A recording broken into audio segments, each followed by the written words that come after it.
Bills game week. Buffalo going to open up this season this Sunday night at home against Baltimore.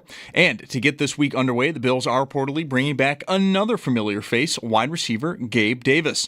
Davis is expected to go to the practice squad as he recovers from a torn meniscus, and Davis joins Jordan Phillips and Jordan Poyer as the other former players making a return to the Bills in just the last 2 weeks. Rough news, though, from over the weekend. Second-year defensive tackle Dwayne Carter out for the season with a torn Achilles. We'll get more on the injury front when the first injury report of the season is released tomorrow. And do stay tuned. Sal Capaccio will join the show at 5 p.m. Jackson Dart is one step closer to being the Giants' starting quarterback. The team's unofficial depth chart does have Dart over Jameis Winston, though Russell Wilson is still the team's starting quarterback. Bison's at home versus Syracuse tonight. First pitch just after 6. That game can be heard on our sister station, The Bet, 1520. Mets and Jays both on the road tonight just after 6:40. Mets at Detroit, the Jays at Cincinnati. Then just after 8 o'clock, the Yankees will host the Houston Astros. And then Jessica Pegula is heading back to a U.S. Open semifinal. Does so without dropping a set. The first woman to do so since Serena Williams from 2011 to 2014. Pegula's semifinal match will be on Thursday. Her opponent is to be determined.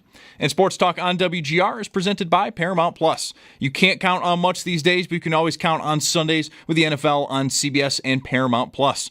Watch your local NFL games live every Sunday on CBS and Paramount Plus all season long. Visit ParamountPlus.com/NFL to get started today. That's your Paddock Chevrolet Sports Update. Paddock Chevrolet celebrating 90 years of being your hometown dealership. I'm Zach Jones for WGR Sports Radio 550.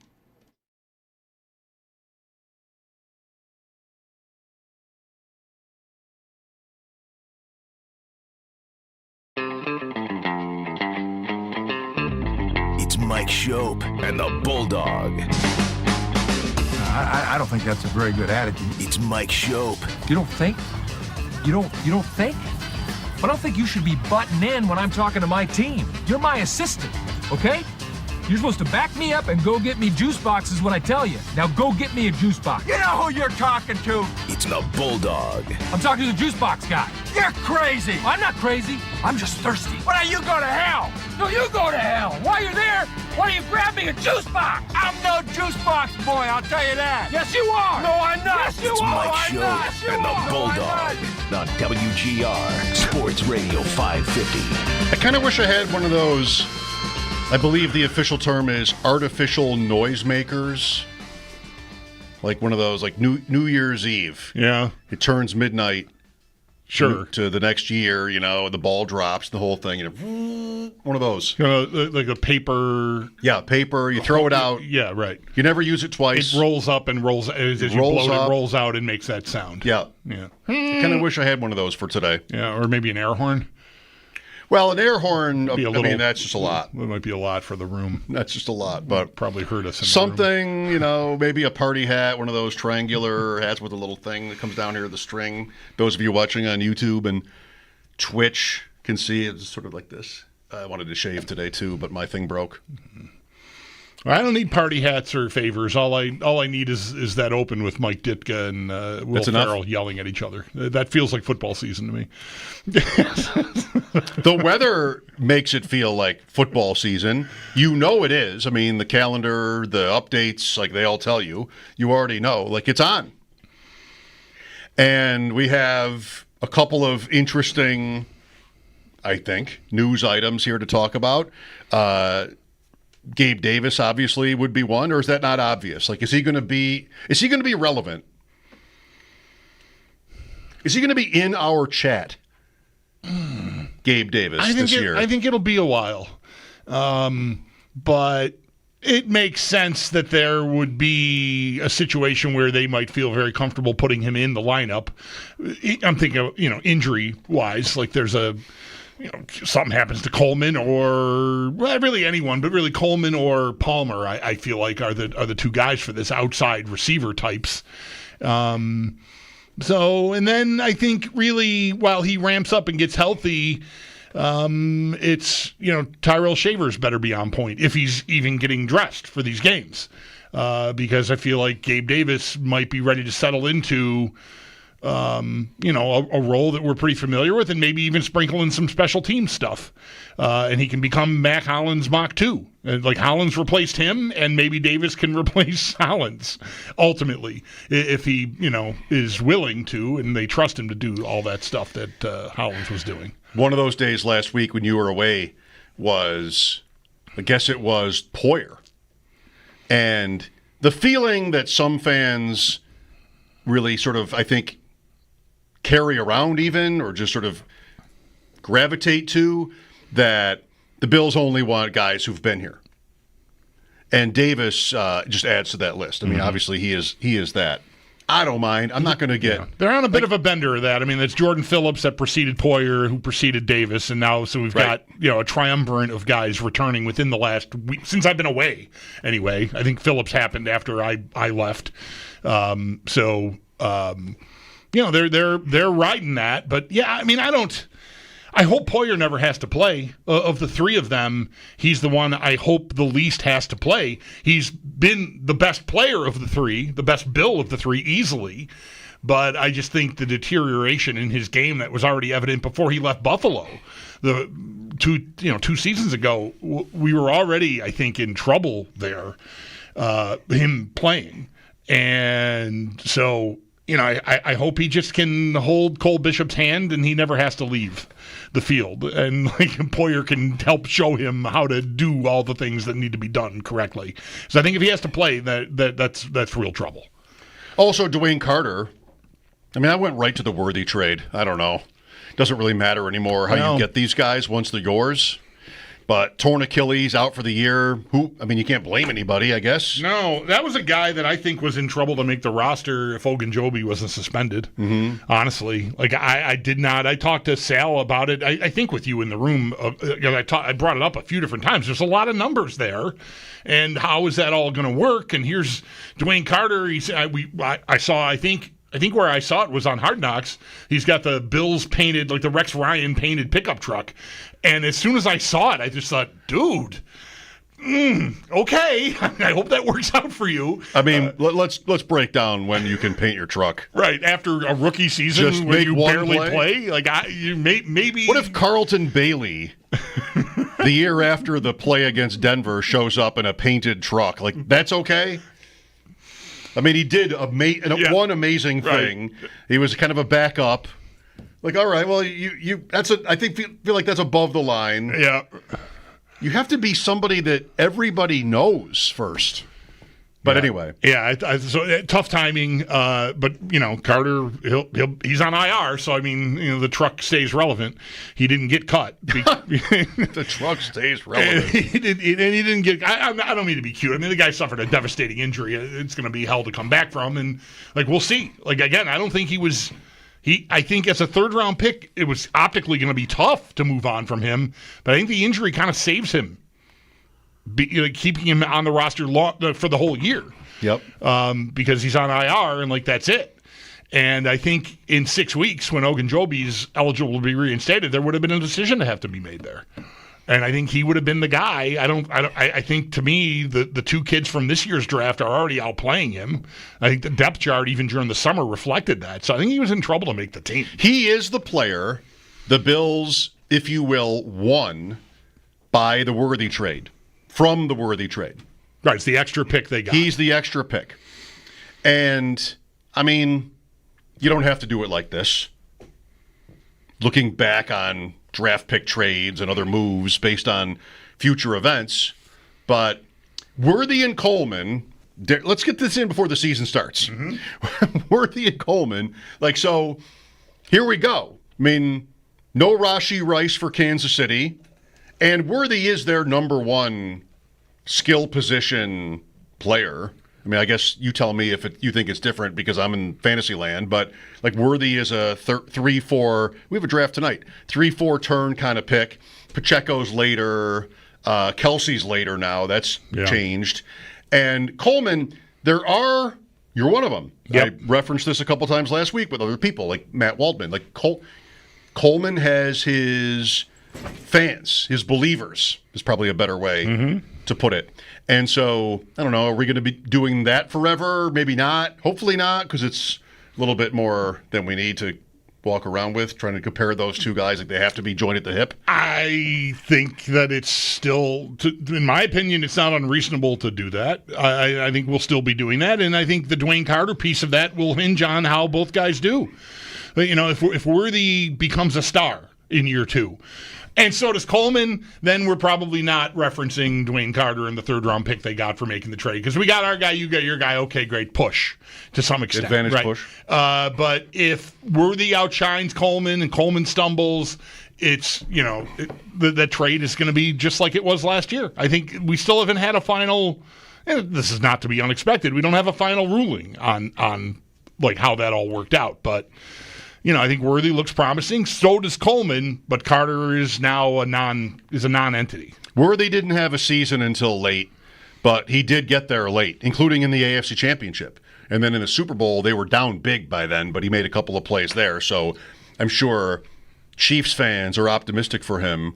Coleman was different, and you might have thought it was starting to happen before his injury, and then his injury scuttled any sort of momentum he had. But, there's somebody else who you want that second-year breakout, and maybe you get it. What is, as we go here, week 1, Tuesday, I'm saying that for my own benefit. Mm-hmm. Tuesday, September 2nd. Ross Tucker today. Tuesdays at 4 this year throughout the season. Sal will join us too.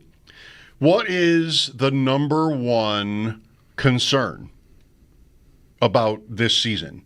What is the thing, if there's a thing that keeps you from being just like, all right, well, I'm going out on the boat and it's perfect out and I'm just going to lie here for 3 hours and, sip on...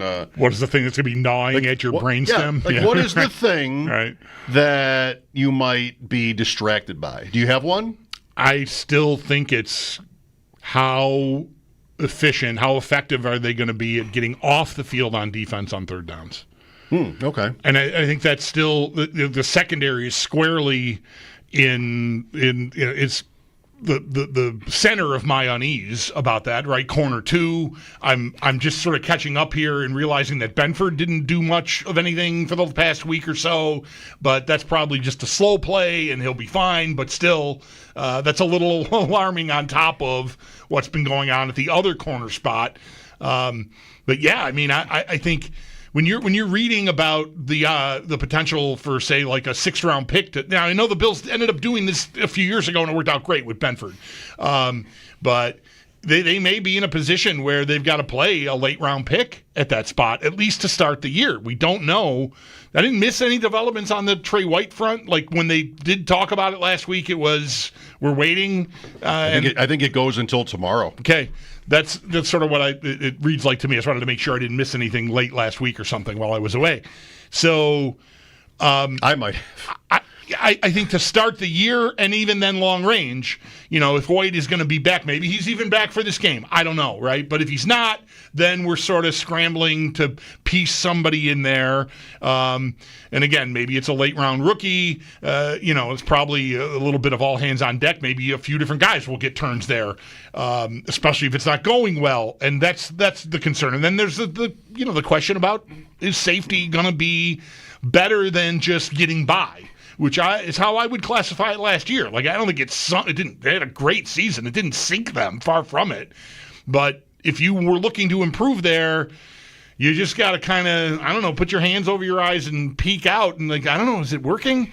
Because we don't have any evidence of it yet, which is not surprising. It's the preseason. It's not, how much better would be feeling if Rapp and Bishop played 20 snaps together or something. Oh, no, that looks like a team. They look great. 0%. I don't think we'd have any idea if it's going to work or not.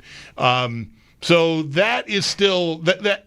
So the secondary, but it's really just what am I trying to do? I'm trying to get off the field on 3rd down. I'm trying to stop people. That's easily my pick. Do I have enough there to do that effectively against a team that, frankly, did whatever they wanted on offense? They just turned the ball over 3 times, and that's how you beat them. Ravens, yeah. Yeah, that's easily it. Old takes. I walk into this season thinking that the Bills are exploitable in the back. I do. Benford has a lot on his shoulders here. And the Bills are going to play. I mean, they don't have the hardest schedule, but they're going to play elite receivers here. I mean, they start. I don't know, Baltimore's unique, in the league, but they'll get to Tyreek Hill, they'll get to Garrett Wilson, even Olave. Like, it's not that scary. It's just they're going to be challenges. The Bills will be big. So I went out of order, but the next 3 games after this one, they'll be big favorites in all of them. They already are. And, London and Atlanta eventually, even Diggs in between. Like, there are wide receiver ones on a lot of these teams coming up on the schedule. And Baltimore, what do you even want here with the Ravens? Say Flowers, Bateman, I don't know. It's not on the same tier, right. But because they don't need it to be. Right. They've got the quarterback that's someone's going to get open, and, he'll probably find him. And it's Derrick Henry, and it's 2 tight ends. Likely may miss, but still, they're unique. Still, Benford will have a pretty big job. He doesn't have to travel either with these guys, but I think that'll be sort of an obvious strategy point for the Bills' opponents as underdogs in the coming weeks is all right, well, can we exploit their secondary? And maybe Benford is so good that they sort of throw somebody to the wolves with him, if they can, and then you have whatever the rest of the matchups are. Right. The Bills are really down bad at the other corner, right? I think, maybe they're not as down bad, but if Trey White plays, what is that? I mean, that's a pretty big gamble at this point. No first-round pick, Hairston, for at least 4 weeks. What's Bishop? Taron Johnson has been so good, but he's also had a slew of concussions, and I wonder, I'm not going to bet against him, but just something to keep in mind is they're really thin, even if he's out there. And am I playing 3 wide receivers against the Bills? I kind of would think that I need to because I'm probably in a horse race on the scoreboard with them. I need to score. These teams are not likely to be ahead. If they're ahead, then it's gravy because they can just, play 2 backs or 2 tight ends and kind of eliminate Johnson. But one aspect of how successful he's been and they've been with him is that the Bills are almost always winning. So now I need to have a slot corner on the field all the time, and that's paid off. So I think it's not wide receiver for me. You could talk me into it, probably. Mm-hmm. We've had that conversation 10,000 times. But they showed last year that they can manage, to say the least, at receiver. But in the secondary, I don't know. I don't love what they have in Bishop yet. I don't even love what they have in Rapp yet. And the last time I brought Rapp up to Sal, how good is he? He's well, he's good enough. Right. He's good for them. And that's not the same as being good. That's just he's at least somebody that they have some trust in. Those are my words, not his. I think really Benford, this is a far cry from what it was like earlier in this amazing run the Bills have had. Sure, there's a peak there where White is still healthy before the first injury, and it's Benford and Hyde and Poyer and Taron Johnson, and I think you would say that might have been the strength of the defense. Oh yeah, I mean you can't say strength of the team because Josh Allen was on the team, but still, maybe it's the second most dependable, unit on the team. The line had still not really established itself as what it's become now in the last 2 seasons. And so that has swung in the span of a couple of off seasons from a strength to I think it's almost got to be classified as a weakness. I think if you're asking me, the season is starting. What's your biggest concern back there? And if it were a strength, that would not be my answer. I'd be looking for pass rush or something. And sure, that all plays a part in it too, and can cover up a lot of holes if Joey Bosa hits or something, and just can't be blocked. That would be fantastic, fantastic development. But they've gone from that being a strength to a question mark, and the injuries are a part of it. But it's also Bishop is a 2nd-round pick. It's entirely reasonable for them to feel like they want that to work and are going to give that every chance to work. So he's your starter, and he's healthy, and let's go play the feud. But beyond him, you're back to what you had last year, which again was just enough to get by. And your corner situation, the draft pick is not healthy to start the year, so you're kind of scrambling there, and you're very quickly to Dorian Strong and Jamarcus Ingram, and guys that have filled roles here. Well, at least in the case of Ingram, Strong's a rookie. You just don't really know what you should be expecting there, I think. Bills record in their last 7 openers.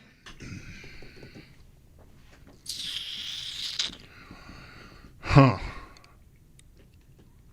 I was thinking about this the other. I don't have it. I never followed through. But I thought, like, how good have they been in their openers? I mean, there's a Steeler loss on opening day. In that, right? There was a blocked punt. Yes. And beyond that game, I'm having trouble really pinning down other openers. Is that the only loss? 4-3. 4-3. So now, not the only loss. Rodgers injury night. Right. That's pretty recent. Yeah. 2 years ago. Then 2 years before that, they lost. And then if you go back 7 years, it's Peterman and the Ravens. Oh, okay. So McDermott is 5-3. They beat the Jets the year before that. Tyrod Taylor. Just it's a little bit surprising to me, too, because just instinctively I feel like the Bills are always just sort of getting off to these great starts. Yeah. But they did lose the Jet Monday night game. They did lose the Pittsburgh game 2 years before that. What's on your mind here as the season starts? I'm not asking Bulldog this one because I know it's because the answer is this draft tonight.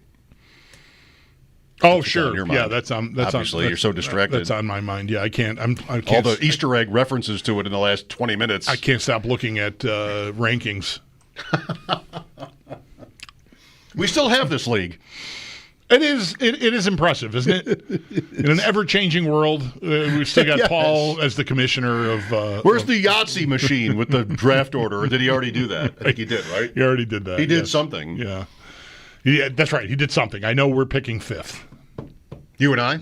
But me and Owen. You and Owen are teammates? My team. Tunsil's you and I gas are mask. not No, teammates. We'd in this. never be teammates. Well, we were last year. Did you watch a lot of college football? I watched a good amount. More than ever of college football.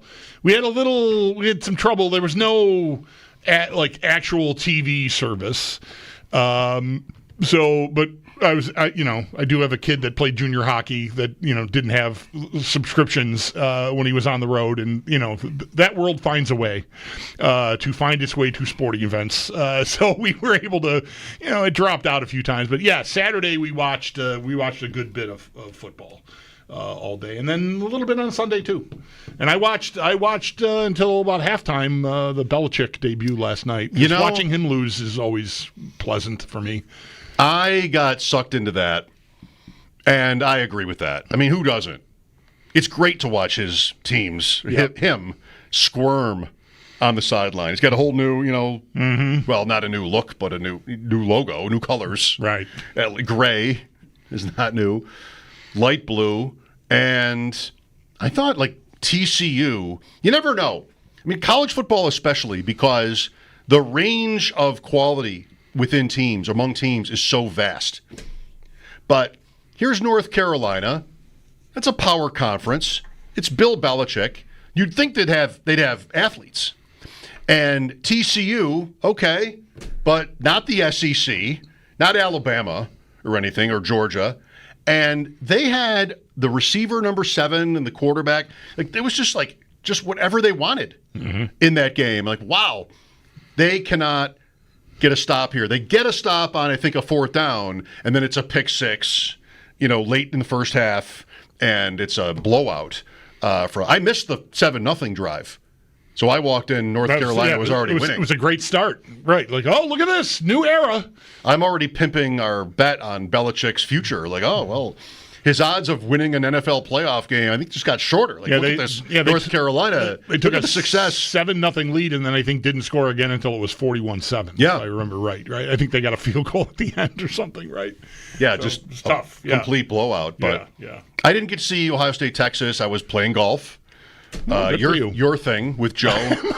And Joe was giving me updates on the golf course, which were non-updates because it's still 0-0. There was nothing happening in that game, right? No, that seemed like the story of college football this weekend was that offense just really exceptions, sure, but the big matchups were tough. They were more defensive struggles than maybe you would have hoped for. Unfortunately, against Baylor, Auburn did not struggle offensively on the road either. So that didn't go that great for me. But still, fun weekend. College, get out of the way. Here comes the NFL Thursday night opener, Friday night Chiefs Chargers, and then of course Sunday. Ian Hartitz ranked the 16 Week 1 NFL games, and I got a problem with one of his choices. Okay. He's not here to defend himself. He doesn't need to be, but I'll tell you what that is. Bills-Ravens number 1 for him as like the game of the weekend, which I love. 803-0550 for your thoughts as Week 1 arrives here. What's the thing that worries you, if there is one? How are you feeling as the season comes close? Ross Tucker today at 4. That'll be his regular time on Tuesdays, 4 Eastern, throughout the season. Sal Capaccio will join us at 5 today. We'll talk about Dwayne Carter, Gabe Davis, and more. Thanks for joining us. This is a fun day as we get to September and the NFL season. Mike Schopp and the Bulldog, WGR.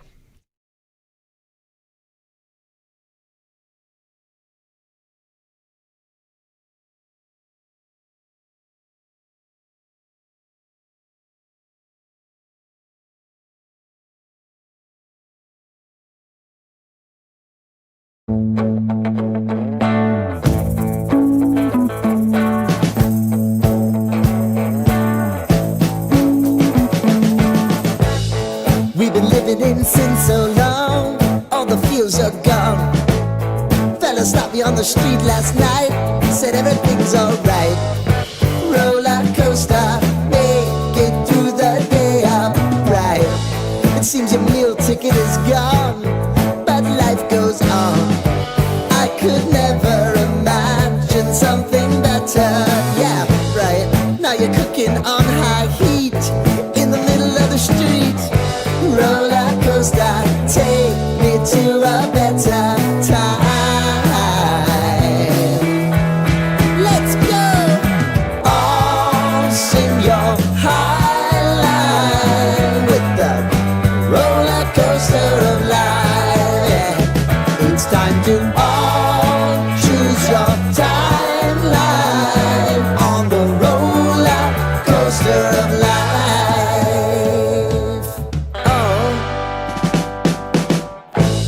You seem to easily forget how to place your bet. When everyday life gets you down, you gotta steal the crown. Got to own it. Don't bitch and moan about it, please. God forbid you scrape your knees, and it's nothing to sneeze at. Oh, I've told you over and over again. You gotta get both hands around it and make your own plans. Roller coaster, it's taking over, it's about time.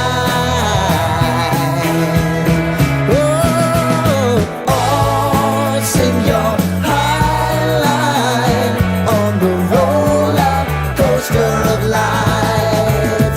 You've got to all choose your timeline with the roller coaster of life.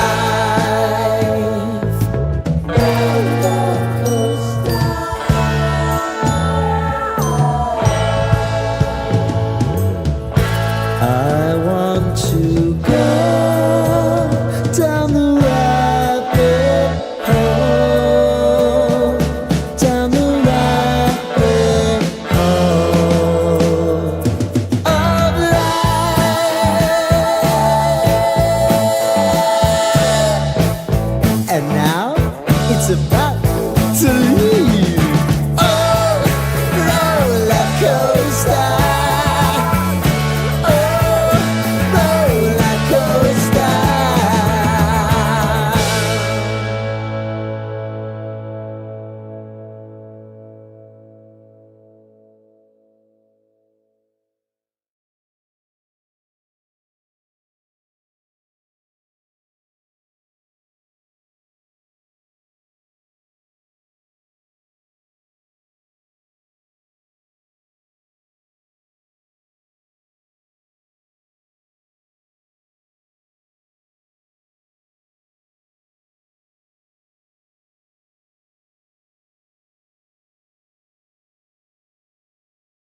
This team is, on a totally different side of the map as it was then. It's awesome to see, even being in Miami last year, I'm paying attention to everything that's going on out here. These are my guys. These are my friends, my teammates that I've been with for a long time. And, even some of the new guys, you can see why they bring guys like Keon Coleman in here. They bring some of the young Jordan Hancocks in here and the Cole Bishops. And so, I want to, again, just be here to be of service. And, again, I'm here to play football, too.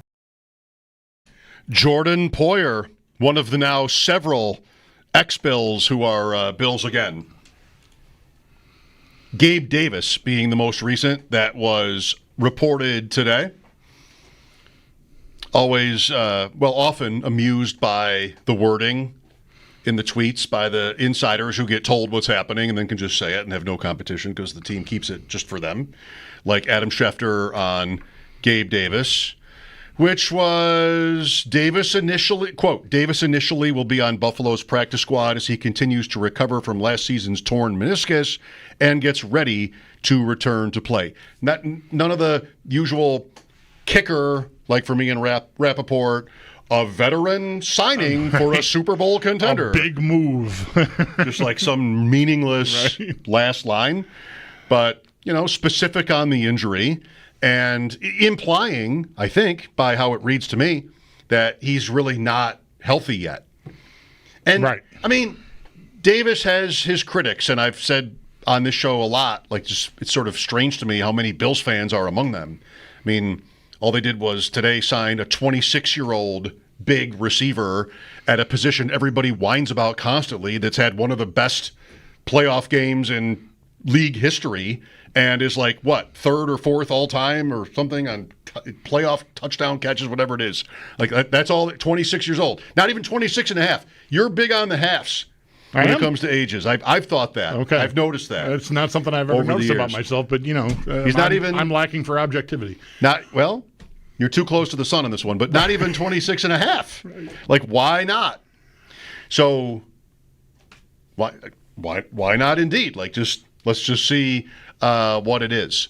But something I was going to say something else and I forgot. I got caught up in your obsession with the halves. You got caught up in the halves thing you made up. Yeah. Yes. That tripped you up. Yeah. The untruths you were saying. It did. Repeatedly. Yeah. The Bills have only one opening week win in a row. So 2 years ago they lost the Jets. They do have a streak of 6 in a row. 88-93. All 4 Super Bowl years and the 2 years prior, they won week 1.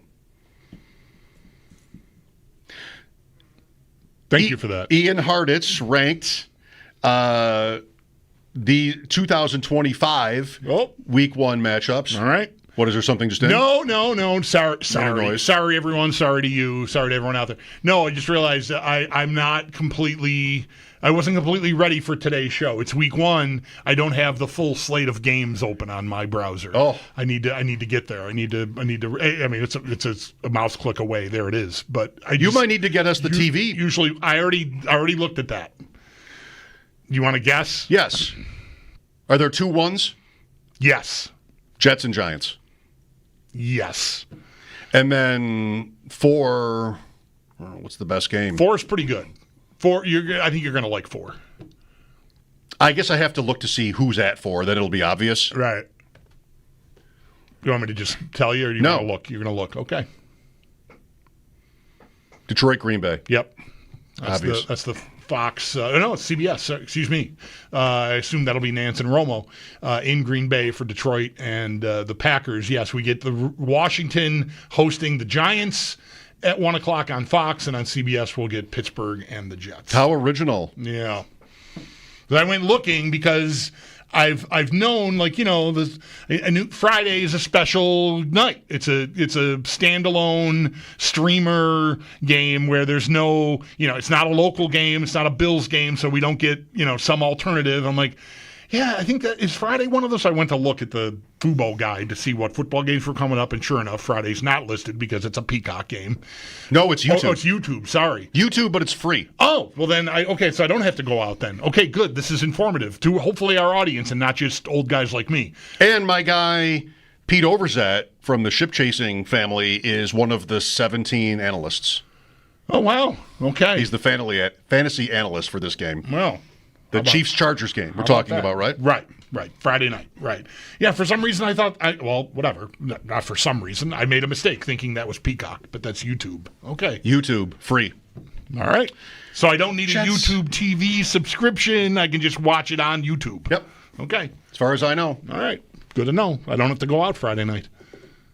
Jets-Steelers. Still may want to, but I don't have to. No, right. You could still decide. Choose you to have do options. That. Right. Sounds yes. like. Right. Jets-Steelers. Is that good? No. No. I mean, I'm curious. Aaron Rodgers' first game for Pittsburgh, Justin Fields. I'm curious. I think the odds that it's a fun watch are not great. But that's a game that we'll talk about next week, I bet. Like what happens in that game. If one team wins easily, that's a pretty big story. Like if, maybe. Like maybe the Jets will just be that terrible and Pittsburgh wins 23-10. But still, if Rodgers looks good, it works according to whatever script Steelers fans or even the Steelers organization have in their heads about how that's going to work for them with Rodgers as their quarterback, and it goes according to that script, that's a good start. It might be mitigated by the fact that you're doing it against the Jets, but we won't know that at the time for sure. But the Bills play the Jets in week 2. Yeah. Yeah, I don't mind that. That's not a sexy looking game. I haven't even really looked at the other 1:00 games. Like, what am I missing out on? Bengals and Cleveland, Tampa and Atlanta, Miami and the Colts. I don't know. Nothing there is really grabbing me. Yeah. So the Jets are next week's opponent. I could get a look at them. And I have a curiosity. I'm not optimistic for Justin Fields. I'm not the fantasy player you are, so I'm just not invested in him. I think until tonight. I think the jury is in on him, and he's not good, is what I think, and we'll see if that changes. But Rodgers, that's another turn for him in a new place that has a history of just finding ways to get into the playoffs. So, they're more of a curiosity to me than the I'll Jets. give you 2 other games, actually 3, that I'm not sure if they were all literally like alternative options for whoever decides at Channel 4. But I think probably I would put 2 of these games above Jets-Steelers. Although I'm curious about Jets-Steelers. Tampa, Atlanta. No. I think both of those teams are better than both the Steelers and the Jets. But would you rather watch that game? No, right? And it's on Fox anyway. But yeah, I know. Yeah, I but didn't account for that. Right. Would you rather watch Carolina, Jacksonville? Why would you ask Travis me? Hunter. Why would 2 interesting, kind of fun young teams. Yeah. Maybe the Jaguars aren't exactly young, but Hunter, NFL debut against McMillan, maybe.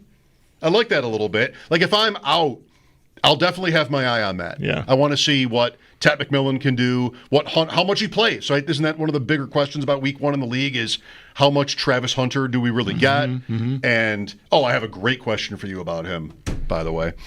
I've saved it for like a month, it feels like. Wow. No. All right. Bengals-Browns. Which game would you rather watch week 1, Steelers-Jets or Bengals-Browns? Objectively, with no curiosity about the Bills' week 2 opponent, I think I would say Bengals-Cleveland. But the Steelers, I already talked about, I'm at least, that's got my attention. I'm curious. And I want to see the Jets just because the Bills play them. But if that was removed, I think I would say Cleveland and Cincinnati. More obviously about Cincinnati than Cleveland. I don't think Cleveland's going to show me anything. I mean, when was the last good Jets game? What decade was it? The last fun Jets game? It had to be a couple, I guess, just sort of randomly. I mentioned before, Ian Hartitz did this, ranked every game 1 to 16 from, as he put it, an entertainment perspective. 1, Bills-Ravens. Highest point total of the week in the NFL, by the way, is our game. 2, Thursday. Sure. Dallas-Philly, yeah. 3. Is it the Friday night game? No, 4. Bears, Vikings, Monday night in Chicago.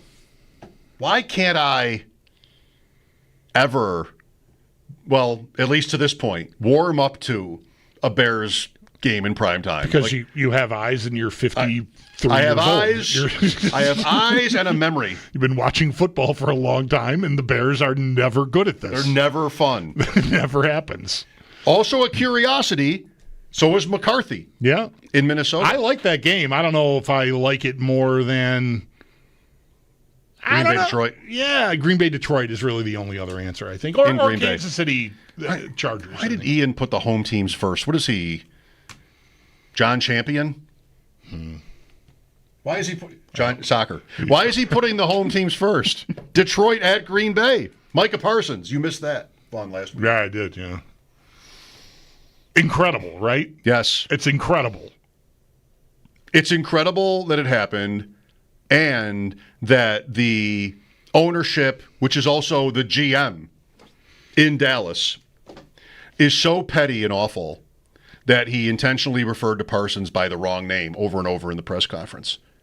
I mean, like I referenced, he was like the coach with Donahoe in here. Like, just, no, I'm doing this on purpose. Like, I'm going to call him Michael Parsons over and over in this press conference because I'm so far above him that I don't even need to know his name. Just like, what a disaster. Yeah. I did a thing on Friday about how it's just the lowest level of existence as a sports fan when your team's management is so incompetent and spiteful. They show you their underwear to that extent. You're just Right. like, I didn't need to see that. I didn't need to know that. I'd be better off not knowing or seeing any of this, but here I am. I can't unsee it and unknow it, and wow. Like, every time you're a Cowboys fan, every time the Cowboys sort of speak up, Jerry Jones speaks up, you're like, wow, it's that bad? It's really that bad? Yeah. And he let you Michael know that Parsons, is really that bad. He's excited to tell you how little he thinks of his players. Just so bad. Really pleased about that division-winning parlay I've got with the Cowboys. Have you haven't looked at the cash out since that trade? I did one. An eight-legger? Yes. All right. Want to know who's on it? Sure. I have no idea. I'll have to go check. Yeah. I have to look that Me up, too. but I will. I forgot. I'm pretty sure I have 2 of them, and I think Dallas is only in the one. I know the season hasn't started yet, but I'm pretty sure I'm not dead yet. I'm not dead yet. All right. Which feels good. I could feel very differently in 1 week. You'll actually get off to a start. Yes. All my teams are playing this week. By the way, last on Ian's list, New Orleans, Arizona. Why is he putting the home team first? Who does that? Who started this? Arizona, New Orleans. That was his pick for the worst game of the week. Okay. Ross Tucker coming up at 4. Mike Schopp and the Bulldog here at 803-0550. This is WGR. Contest time. Be caller 5.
Not here, but he's big on this, and with Sam even, 8 division winner parlay.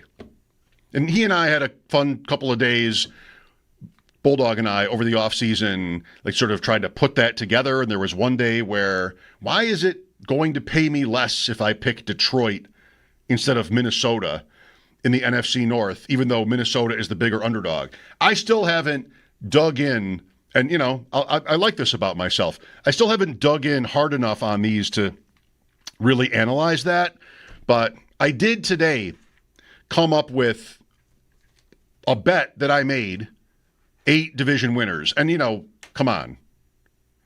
What are your chances, right? But $10, I'm in. I did it for you. I did it to give you something to listen to because I know you were dying for this. So here's what I did. I'll go AFC, then NFC, East to West. I could have moved off of the first 2 picks if I wasn't happy with what the return would be if I were to win. But I got to 8. I got through it, and I was fine with the return, so I left it. Bills, Ravens. Chalk. The Bills are the biggest division favorite in the league. I've had kind of this, really just for the sake of our conversation mostly, this kind of attitude with many guests over the offseason, like, what do you think about the division? Is it as cake as most people seem to think? And most of our guests have said yes. Even, yesterday, it was like, I don't really see Steve Palazzolo on Wednesday. I don't really see anybody challenging for first place, but, this or that could happen. So I left the Bills on, and then I left the Ravens on too. I don't think the Ravens especially really have to win that division. There's just more to believe in beyond Baltimore there, that if Cincinnati's defense holds up and you get the same year from Burrow and company, maybe you get a 12-win Bengal season. They lost the 2 games to Baltimore last year by a nose. And they win those games. They almost would have flipped last year with one of the worst defenses in the league and everybody loving everything about Baltimore. So they weren't really that far away. And you have Aaron Rodgers in Pittsburgh, and that's to be respected, I guess. So it doesn't have to happen. Might do another one where I leave the Ravens off.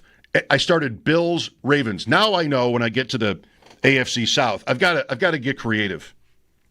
Just picking all the favorites is not going to work. So I went Jacksonville there. And I don't think that's really that risky. Houston, though, very questionable up front, new coordinator. If you need it, if you care about it, Mixon is out, and he might not play at all. Rookie receivers after Collins and Christian Kirk, I guess. Houston is not that solid to me. So Jacksonville, new coach, lots of talent. We'll try that. And then I went with Denver. And Denver, as we get to the end of the offseason, to me, is a team that everybody respects. Maybe they don't think they're great, but everybody thinks they're good. Great defense, maybe. We'll see if that repeats. It often doesn't when it comes to defense, but everybody loves their roster defensively. Knicks worked out. I just sort of, to be cheeky, better stats than Allen last year. Yards, touchdowns, picks. Like, Knicks was better than the MVP in every one of those categories as a rookie. So you got something there. And they use a lot of different pieces, like the Bills do, kind of, at receiver and even running back.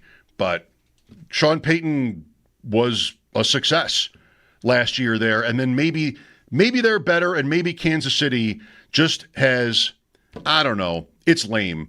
Run its course. Always a great day. Labor Day weekend behind us. Now it's on to the Bills and the regular season, the NFL. Ross Tucker coming up. Sal Capaccio as well tomorrow. Focus on the Bills' opponent, the Ravens, with Jeremy Kahn, our friend in Baltimore. Thursday, Joe Ostrowski. Friday, Sam Panayotovich. We'll mix in a fantasy guest here. Although, I'm not speaking for Bulldog necessarily, but we could use one today because our station draft is tonight. How are you planning on I'm not. ranking I'm not. the rookie receivers? Who do you like? Who do you not care about? What about Matthew Golden? So Matthew Golden is a player Matthew Golden was my draft crush. I loved that him. you loved pre-draft. The Bills did not, necessarily have interest. No. They drafted someone else. We don't know if maybe he was their second choice. So he was gone. Yeah. But sounds like it's pretty good so far in Green Bay. Yeah, it reads like if there's an opportunity there for someone to grab hold of a kingpin role there, that he's a good bet to do it. That's how it's reading to me. Like the door's open, and he might just walk through it. Jaden Reed is injured, but I don't exactly know how badly. Like there's talk of a Jones fracture, Sammy Watkins' foot. Julio Jones had that. Like it can be a really bad injury. But he's talking like he wants to keep playing, and the team maybe is letting him. I don't know what's really happening there. But Reed is the player from Michigan State that played with Coleman in college and seemed like a pretty good bet as a young player. I'm wondering, so Micah Parsons goes to Green Bay, and I just kind of want, agnostically, not with the Bills in mind, the Packers to just push the pace this year. Like, do you think Jordan Love is it? You drafted a receiver in the first round for the first time in 20 years. If Reed isn't injured, he should be good. You have Dobbs and Wicks and Kraft and other guys too. And Watson's still there? Watson is still there. He's on PUP. Okay. But he's a first-round pick from not that long ago if he can ever stay on the field. There's lots of work with the Packers. Tough division. Lions in week 1. Kind of just want to see them go for it, Green Bay. But they usually play pretty slow and run the ball, defense. I don't know. The coach, his reputation is probably really good, LaFleur. But they haven't kind of yet, as I would say, like pushed in on their quarterback and their offense all the way. I'd love to see him do it just to see how high the ceiling is. I think the thing they've probably got going for them the most is that there is not, on that side in the NFC, there are not Kansas City, Buffalo, Baltimore, whoever else you want to include there, but at least those three that, like, if the Packers had been going along like they've been going along here, everything's the same, but they're in the AFC, be like, they're just not going to crack through to that tier. Well, the NFC doesn't have that tier. So the Eagles and, like, everybody else. And we'll see how this year goes. Maybe San Francisco reestablishes itself as a perennial powerhouse type team after an injury-riddled 2024 season. But the Parsons move gives to me Green Bay as good a shot as anybody winning the conference. Like it's an all-in kind of move, and it's a move you make, I think, in part because the conference is not as stacked as the AFC. I mean, I would have loved it if the Bills had found their way to make a Micah Parsons trade. Who wouldn't have, right? Whatever I'm giving, 2 number ones, and what do you want here? But it would get you closer, I think, having another elite player at that position, or actually an elite player at that position. I'm not sure what Bosa is going to really represent here. But it still would be like, I'm already up here already. Maybe that gets me over the hump entirely in the playoffs, but I think it moves the meter more for Green Bay than it would for almost any contender in the AFC. Seems like a fine question for Ross Tucker as we set up week 1. Bills and Ravens on WGR Sunday night. Mike Schopp and the Bulldog here. We'll be right back.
Buffalo will open up their season this Sunday night at home against the Ravens. To get this week underway, the Bills are reportedly bringing back another familiar face in wide receiver Gabe Davis. Davis is expected to go to the practice squad. He's recovering from a torn meniscus, and he does join Jordan Phillips and Jordan Poyer as the other former players making their return to the Bills in the last about week and a half. Rough news, though, from over the weekend. A second-year player, Dwayne Carter, out for the season with a torn Achilles. And we'll get more on the team's injuries as a whole when the first injury report is released tomorrow. Do stay tuned. Sal Capaccio will join the show at 5 p.m. today. Jessica Pegula is heading back to a U.S. Open semifinal. She does so without dropping a set. The first woman to go back-to-back in that fashion since Serena Williams did so from 2011 to 2014. Pegula's semifinal match will be on Thursday. Her opponent is to be determined. Bison's at home versus Syracuse. First pitch just after 6 o'clock. That game can be heard on our sister station, The Bet 1520. Mets and Jays both on the road tonight, just after 6:40. Mets at Detroit, Jays at Cincinnati. Then just after 8 o'clock, the Yankees will host the Houston Astros. That's your Paddock Chevrolet Sports Update. Paddock Chevrolet celebrating 90 years of being your hometown dealership. I'm Zach Jones for WGR Sports Radio 550.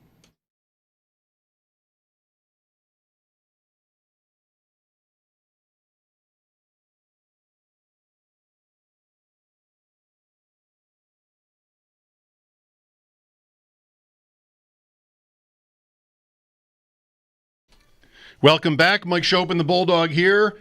Thrilled as a new season arrives once again to be joined on the line, the Wester Hotline, by our friend, Odyssey NFL insider Ross Tucker.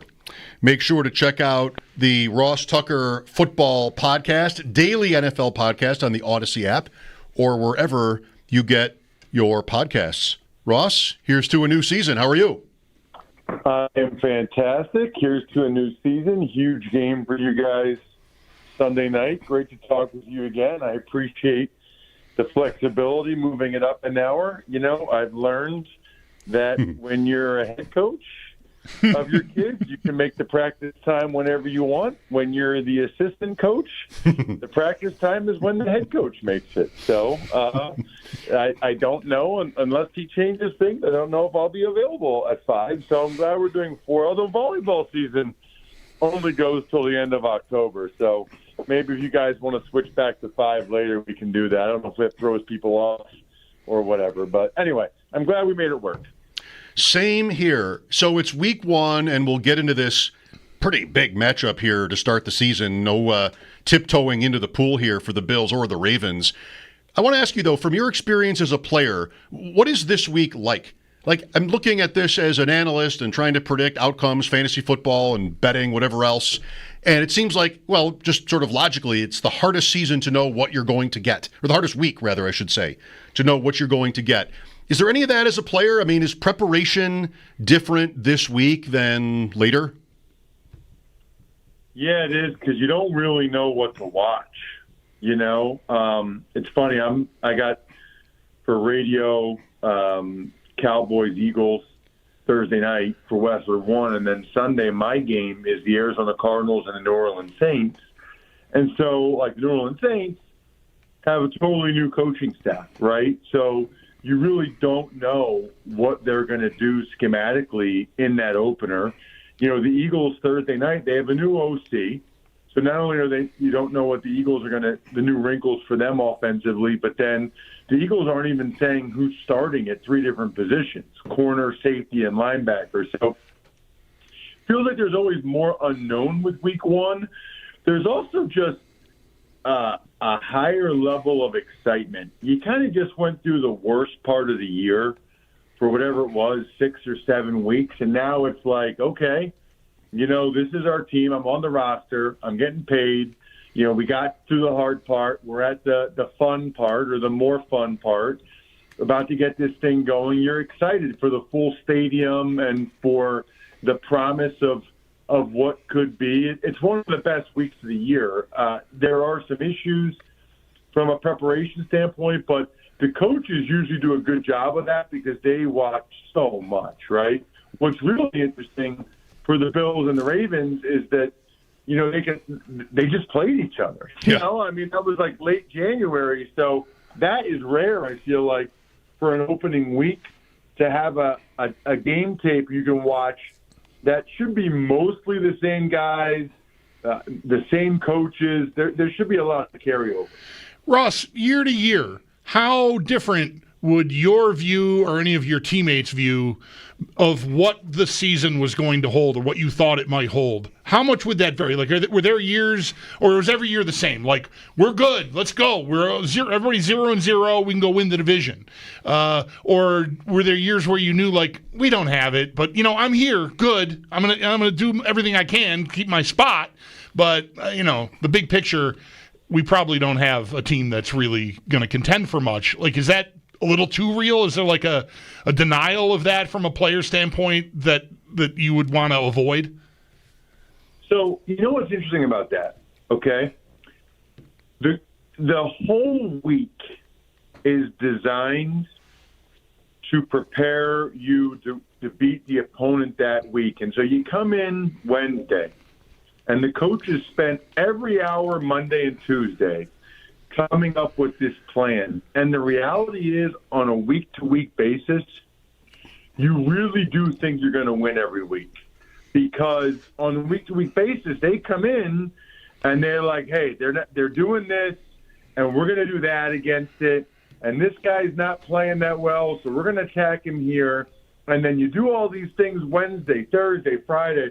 By the time you get to Sunday, you're feeling pretty confident about that game. Now, before the season, I can recall, I probably told you guys this story, but in 2006, I got traded from New England to Cleveland for a conditional seventh-round pick, which is the highest honor an NFL player can achieve. And, LaCharles Bentley had tore his knee up, so I was immediately like the starting center. And all these reporters came up to me, and they were, it was like the second day I was there or whatever, and they're asking me, and I said, well, let me just tell you, I've heard great things about Romeo Crennel from everybody in New England. They just sing his praises. We've got some really impressive young talent in Kellen Winslow and Braylon Edwards. I think the sky's the limit for Charlie Fry at quarterback. That's what I said. If they forced me to be honest, I would have said, I knew after a day, I would have been like, Romeo Crennel's way too nice, not going to work out for him as a head coach. Charlie Fry, I can't believe he's the starting quarterback here. That's wild. Kellen Winslow and Braylon Edwards are talented, but they're already rich and they're kind of punks. So I don't know. I'm not expecting much from them. So we'll probably be lucky to win 4 games, but they're going to pay me money to play football in Cleveland this year, so I'm happy to be here. Right. That's what I would have said if I was being honest. Yeah. It was pretty clear we weren't going to be very good. Whatever it takes, I guess, to get through the media stuff and then to sort of keep your head right. Ross Tucker with us on the Wester Hotline. Ross, please forgive me for not remembering. Were you here for Bills-Ravens in January? I was not. Okay. I did. Was that divisional round? Yeah. All right. I thought maybe you were. What? I know what I did. I did Texans Chiefs the day before on radio. Okay. Well, it was a game where, the Bills got through it. They did fine offensively. They could never stop Baltimore, but Baltimore had 3 turnovers. Of course, the 2-point play dropped by Mark Andrews to win the game, and the Bills win by 2. These two teams, as we've also talked about several times, have kind of parallel existences, just sort of living in the Chiefs' shadow despite being so excellent. How do you compare the Bills and the Ravens off of last year going into this one? Well, what's interesting is I think the Ravens are a more talented team, right? I think, when you look at like the Ravens and some of the guys that they have some really high-level players, right? Like Kyle Hamilton, that guy's a top 10, maybe top 5 defensive player in the league. I don't really feel like the Bills have that guy. Matabike and Travis Jones, they're D tackles. I think the Bills would love to have guys like that. And as much as they like Terrell Bernard and Milano when he's healthy, those guys are not Roquan Smith. So what's interesting is I think top to bottom, the Ravens are the more talented team. I think James Cook's a good player. I don't think he's Derrick Henry. I don't think their tight ends are Mark Andrews and Isaiah Likely. So that actually, to me, is somewhat of a feather in the cap of Sean McDermott as well as Josh Allen, that the Bills have basically done more with less over the last 3 or 4 years. Now, they had Stephon Diggs and whatever, but I think it's really fair to say these teams, I love how you described it, parallel universe or whatever, and every year I'm pretty confident the Ravens have had more All-Pros, more Pro Bowl players, whatever. Well, the Bills have beat them the 2 playoff games. The Bills have been the more conference championship games. I mean, the Bills have done more than the Ravens have. So I think that is certainly a feather in the cap of McDermott and Josh Allen. I would also say, and it's the case again this year, the Bills have the easier division, right? Like, they're not having to play the Steelers and the Bengals. And even a couple of these years, the Browns have, made the playoffs. Yeah. Whereas, I think the Dolphins have been okay, but the Patriots have been down for a while. The Jets have been down for a while. So I think that's helped that both of those playoff games have been in Buffalo. How much, if at all, do you put any stock in the Ravens talking about wanting to right the wrong from last year? Here, there's been a consistent amount of chatter, I would say, about that. That they want to come in here and show everybody what's what. I mean, you only do so much. We all know that these teams are ultimately going to be judged on what happens if they should play again in January. So it's September and it's the opener.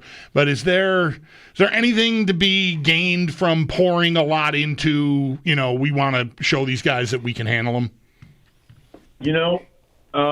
I think there is, right?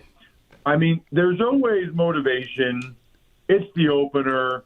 The Bills are fired up. Home opener last year with this stadium, Sunday Night Football. But I do think that pain and that regret has been a motivator for the Ravens all off season. I mean, I've spoken with some people with the Ravens. They're so sick of being talked about as the regular season kings, the regular season champions, because I don't know if you guys know this, but they have so many statistics that are just incredibly impressive, right? Like yards per attempt and all those things where the Ravens on paper are the best team in football, better than the Chiefs, better than the Eagles, but they lose games they shouldn't lose. They don't get it done in the playoffs, all those kind of things.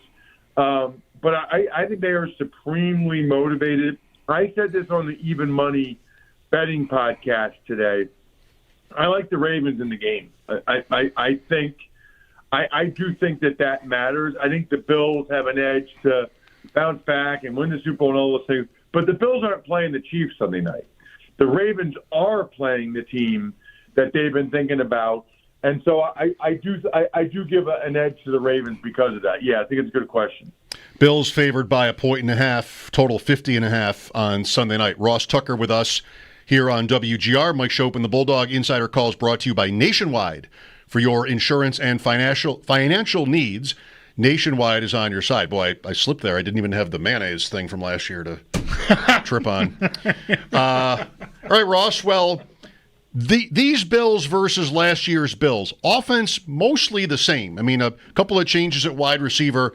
Not only do they have their starting offensive line back, they have their backup offensive line back mostly. It's very much the same. Defensively, some important changes. I'm worried more for them about their secondary than anything else by far. Trey White was kind of an unknown already. Now he's injured, may or may not play. Safety's a question. I don't even think Rapp is so good. We're just sort of taking him for granted at safety. I mean, not fast or anything. Benford's excellent. If this team doesn't win a 6th AFC East title in a row, why won't they have? Well, first of all, who's starting in the secondary? Is it Benford, Bishop, Rapp, Terrence? Who's the other corner? Well, Taron Johnson's their nickel corner. The second boundary corner is like Max Hairston got hurt, so he's out to begin the year. And Trey White had been squatting on that spot, but he got hurt before the final preseason game. And we don't know. We still haven't gotten a real solid update on what kind of timeline he's on. So there could be very much a your name here at boundary corner to start the season. Got like that Jamarcus Ingram guy, maybe? Yeah, Ingram, or there's a draft pick, Strong, who I think has been mentioned as he's on the roster. He's on the depth chart. I mean, he might be the guy. Well, let me just tell you the way the NFL works. Whichever one of those guys is out there, he's going to have Chris Collinsworth talking about him a lot because that's who the Ravens are going to attack, right? And so then the Bills are going to try to protect whoever that is, which means Benford's going to have to really play well because he might be singled up a bunch. That makes it fascinating.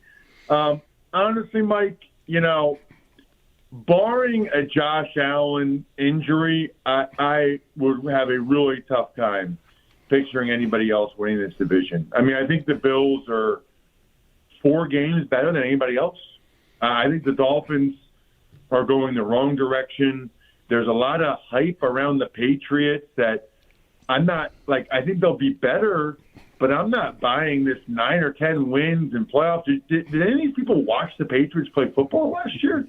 And people are acting like, oh, they got a 9 or 10 wins playoffs. Like, listen, Mike Vrabel is a better coach than Gerard Mayo, but Tom Brady's not walking through that door. I don't. And the Jets, I don't even know what to think of the Jets. So I think it's very realistic that the Bills win 12 games or more, and nobody else in the division wins more than 7. I mean, that's a distinct possibility. So I really can't even answer that with a straight face. I'd be shocked, absolutely shocked, if the Bills don't win that division, barring, obviously, an injury to Josh. And that was pretty much last year. They won the division by literally 5 games last year, having clinched it on December 1st. But they still weren't the number 1 seed. Right. I know. Well, that's just the problem. Cruel and unusual.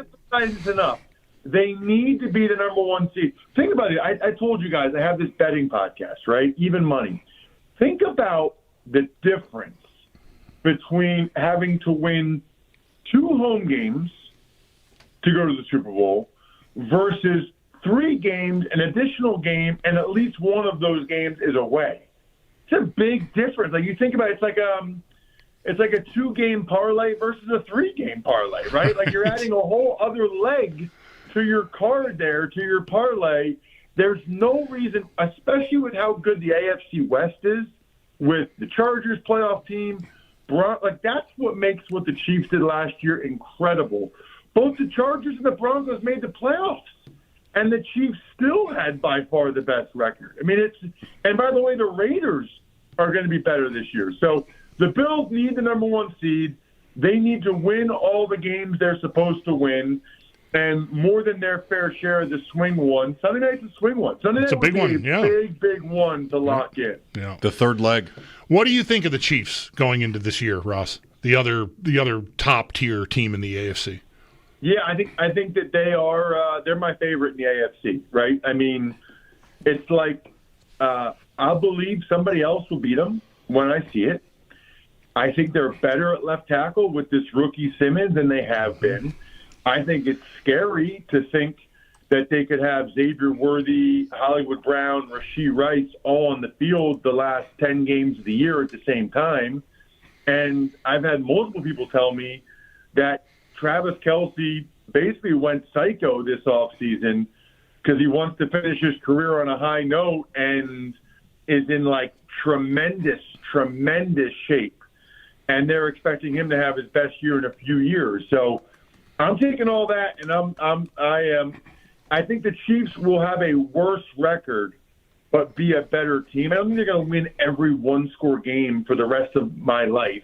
I think they'll lose a couple 1-score games, but I think they'll be a better team, and I think they're still the favorite in the AFC, which is why the Bills or the Ravens, whoever, need to get number 1 seed and need to make the playoff race playoff path for the Chiefs as difficult as possible. You mentioned those other teams out there, the Raiders even being improved.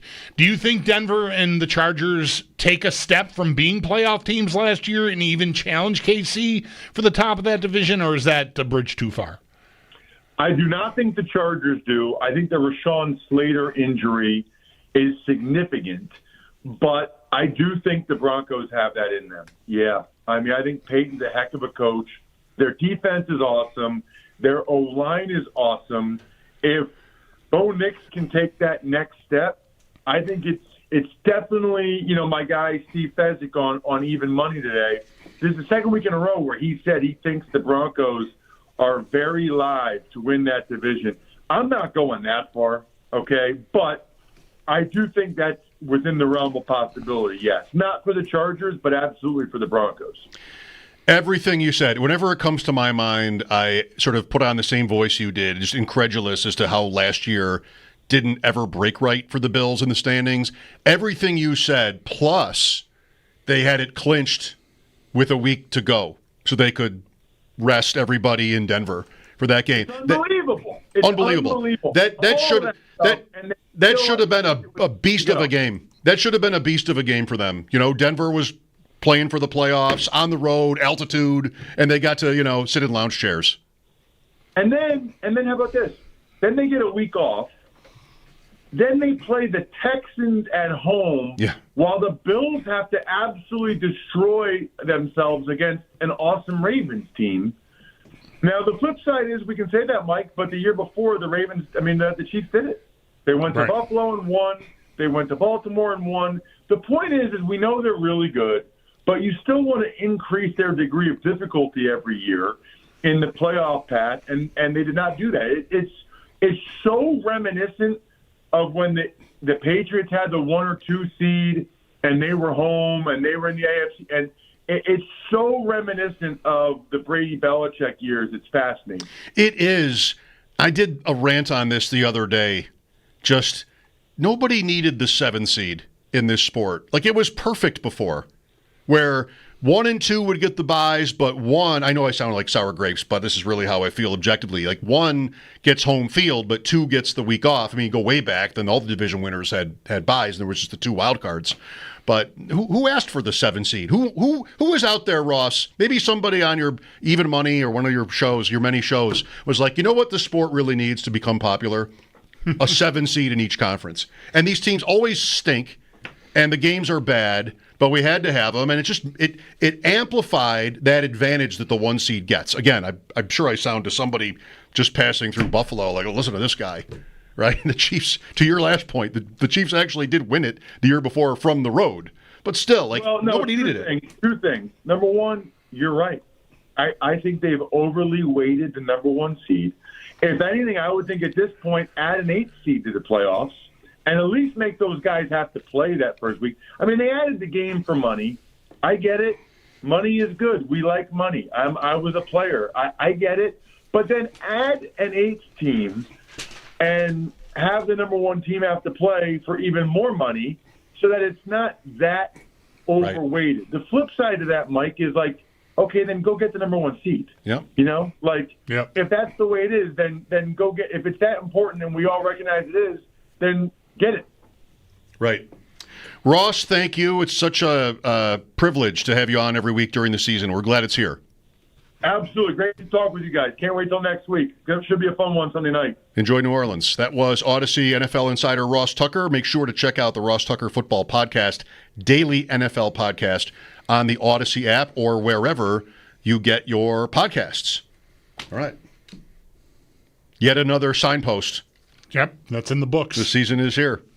803-0550 is the number. Love to get your thoughts on things as week 1 arrives. Mike Schopp and the Bulldog, Sal Capaccio at 5. This is WGR.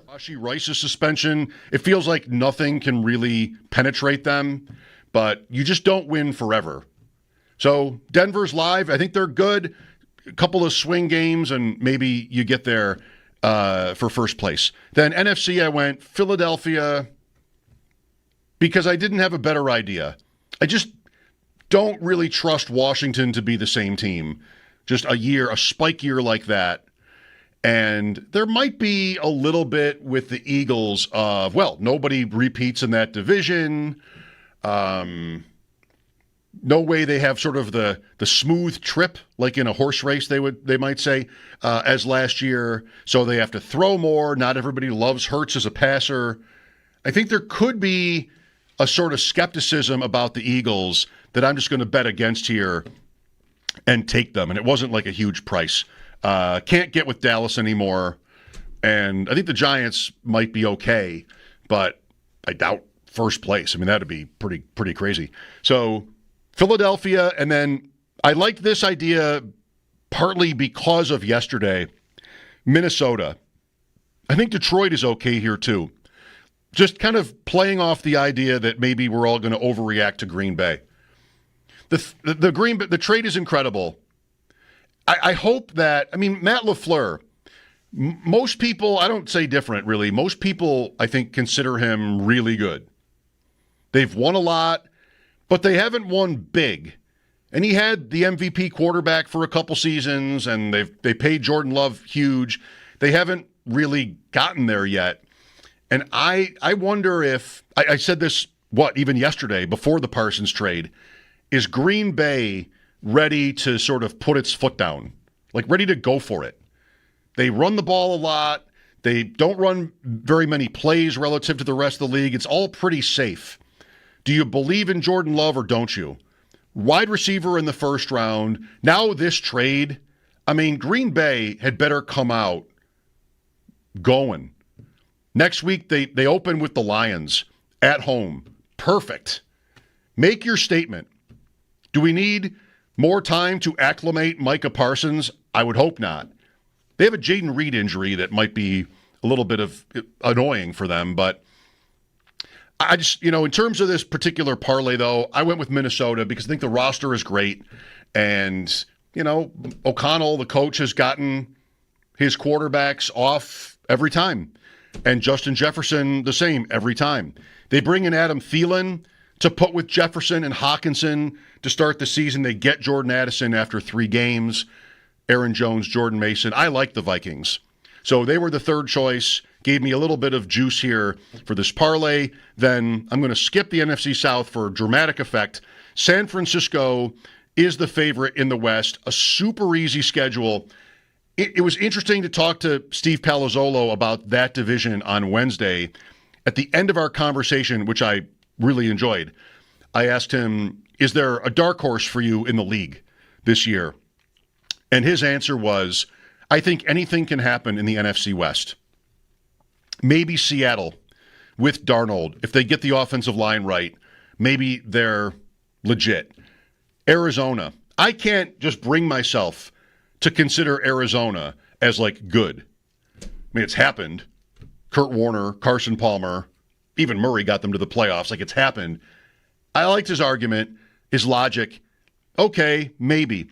The Rams, they have a recent Super Bowl. They still have Stafford, Nakua, Devontae Adams, McVay. They've got the principal, Jared Verse. They've got the principal figures for a team that you can, believe in. And they went to the NFC or divisional round. They lost to Philadelphia in a close game, but they held up pretty well last year. I'm just going with the Niners. They've got enough right. They always scheme their offense to pretty much perfection. McCaffrey is healthy. Kittle. So I went San Francisco. And then NFC South, I went Carolina. This was the one bigger long shot that I picked. Second biggest would be who? The Vikings, I guess. And they're not really that much of a long shot. They won, 13 games last year or something. But Carolina's a big bet. Carolina is a coach that really incredibly, the player deserves the credit too, incredibly salvaged Bryce Young last year. That was just, he was written off total bust at the 101. Stroud was a great rookie, and Young was just terrible. Next year starts, so last year, it's more of the same. He sits for what, a month? It is a Bill.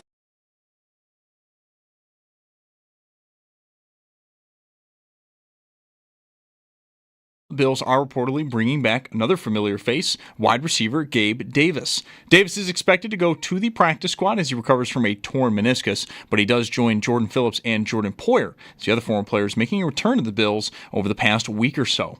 Rough news, though, from over the weekend. Second-year defensive tackle Dwayne Carter out for the season with a torn Achilles. We'll get more on the injury state of the team starting tomorrow with the first injury report. Do stay tuned. Sal Capaccio will join the show in just about a half hour at 5 p.m. Eagles did get some good injury news. Pro Bowl guard Landon Dickerson was a full participant today, putting him on track to play Thursday against the Cowboys. And the Texans, they lock in backup quarterback Davis Mills to a one-year, fully guaranteed $7 million extension. Jessica Pegula is heading back to a U.S. Open semifinal. She does so without dropping a set, the first woman to go to back-to-back semifinals, in that fashion since Serena Williams did so from 2011 to 2014. Pegula's semifinal match will be on Thursday. Her opponent is to be determined. And then Bisons, they are at home versus Syracuse. First pitch just after 6 o'clock. That game can be heard on our sister station, The Bet 1520. That's Paddock Chevrolet Sports Headlines. Paddock Chevrolet celebrating 90 years of being your hometown dealership. I'm Zach Jones for WGR Sports Radio 550.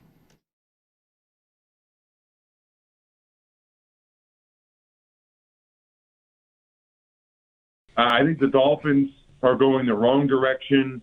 There's a lot of hype around the Patriots that, I think they'll be better, but I'm not buying this 9 or 10 wins in playoffs. Did any of these people watch the Patriots play football last year? And people are acting like, oh, they got 9 or 10 wins, playoffs. Mike Vrabel is a better coach than Gerard Mayo, but Tom Brady's not walking through that door. And the Jets, I don't even know what to think of the Jets. So I think it's very realistic that the Bills win 12 games or more, and nobody else in the division wins more than 7. Ross Tucker with us just earlier. I mean, no slight on Ross. Yet another voice telling you expecting the same thing. The Dolphins will stink, arrows down, and the Patriots will be better. He's sort of talking there in kind of the Adam Schefter way of speaking or tweeting, which is like, don't be surprised if this is but nobody's telling you they're going to really be great. Right. So that's one thing that I'm always this way, and sometimes it goes by and I think back on it and be like, well, what was I worried about? But when it's so one note, it just kind of worries me. On ADP Chasing today, we talked about Miami and their backfield and sort of what is the home run case for, say, Devin Achane, the running back. And, 2 years ago, last year he was productive, but 2 years ago he was amazing. And that's when Raheem Mostert led the league in touchdown rushes with 20, whatever that was. That's the year they scored 70 points.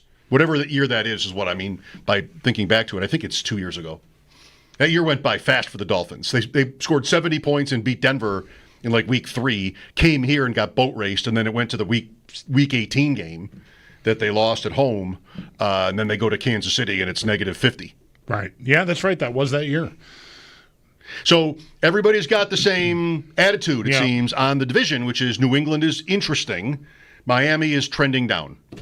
And the Jets are starting over. And the Jets are the Jets. Right. Yeah, it can. I know. I've been, even while I was away, oh, you're from Buffalo. Oh, yeah, Bills. What do you think? And it's, I wonder, maybe similarly to what you're saying here, whether we or I myself, when people ask me, yeah, they're going to be great. I think they're going to be great. And am I missing something? Am I taking something for granted? Am I, it is the NFL. I mean, anything can happen. And we all know that. But, I think if it's, like Ross said, barring a catastrophic injury to the one guy you can't afford to lose, all this stuff, even we start the show today, what are you most worried about? The secondary. Getting off the field on third down because of the secondary is what I'm most worried about. But with that said, whatever they got from the secondary last year, which wasn't very good, they won 13 games. It did not sink them. None of the stuff that we are legitimately, I think, worried about rises to the level of undoing the season. Now, if they get a combo platter of a few different things that aren't an Allen injury, but the corner 2 never stabilizes. Hairston's a rookie and he can't catch up. Trey White is old like we feared, and it's just not working, and they're in real trouble there. And Bishop is a problem. Well, then Hamlin plays, and Hamlin played last year, and okay, all right. So it's a bit, you're chasing your tail a little bit, because I think your nature is to not just assume they're going to be great. But I think that's probably the right thing to assume. Like, if you're going to assume anything about the Bills, don't assume that they can't beat the Chiefs, although you haven't been wrong yet in the playoffs. They'll probably be great. And I don't want to say regardless of what happens week 1. I mean, it's a huge game for the number 1 seed. You should expect to be battling a team like Baltimore and others, but mostly them and the Chiefs for the top spot in the conference. So losing a head-to-head against them week 1 is a tough way to start the year. But that said, week 2, week 3, like you're going to have a good record by Halloween. You should have a good record by Halloween, regardless of what happens on Sunday night, I think. But it's hard when everything is pointing the same direction and everything you hear and read is telling you the same thing. They don't have much of a challenge in the division, and therefore they should be in the driver's seat to win 12 or 13 and be contending for the top seed. That feels assumed at this point, and that can be a little unnerving, I think. Calls are welcome, 803-0550. The subject of the playoff structure came up. I always have to qualify this. Like, I'm not proud to be ranting about this because it just seems so homery, but am I not right? So in 5 years, it's been 5 seasons of the 7 seed era. The 2 seeds are 9-1 in those 10 games, 1 per conference each year, of course. 2 close games. Bills Dolphins, Skylar Thompson. Bills Colts, Phillip Rivers, were each 3-point games. Only the Bills have been the 2 seed these last 5 years more than once. 4 times. 3 in a row, 4 out of 5. And the only team to lose as the 2 seed in 5 years is Dallas to Green Bay. When Green Bay went into Dallas, just drubbed them, yeah. Also, by the way, not a close game, but that was the 7 seed winning it. So I think you had kind of a perfect equilibrium with the playoff thing before. 1 and 2 both get an edge, but 1 gets a bigger one, home field. And, also, by record at least, lesser competition. Right. The 4 versus the 3. That was a point Ross made about last year. KC gets Houston, Buffalo gets Baltimore, big difference. Thought they had it perfect. Don't think anybody, never heard one person say, we need 7 playoff teams instead of 6. Never heard one person say that. And the games haven't been good.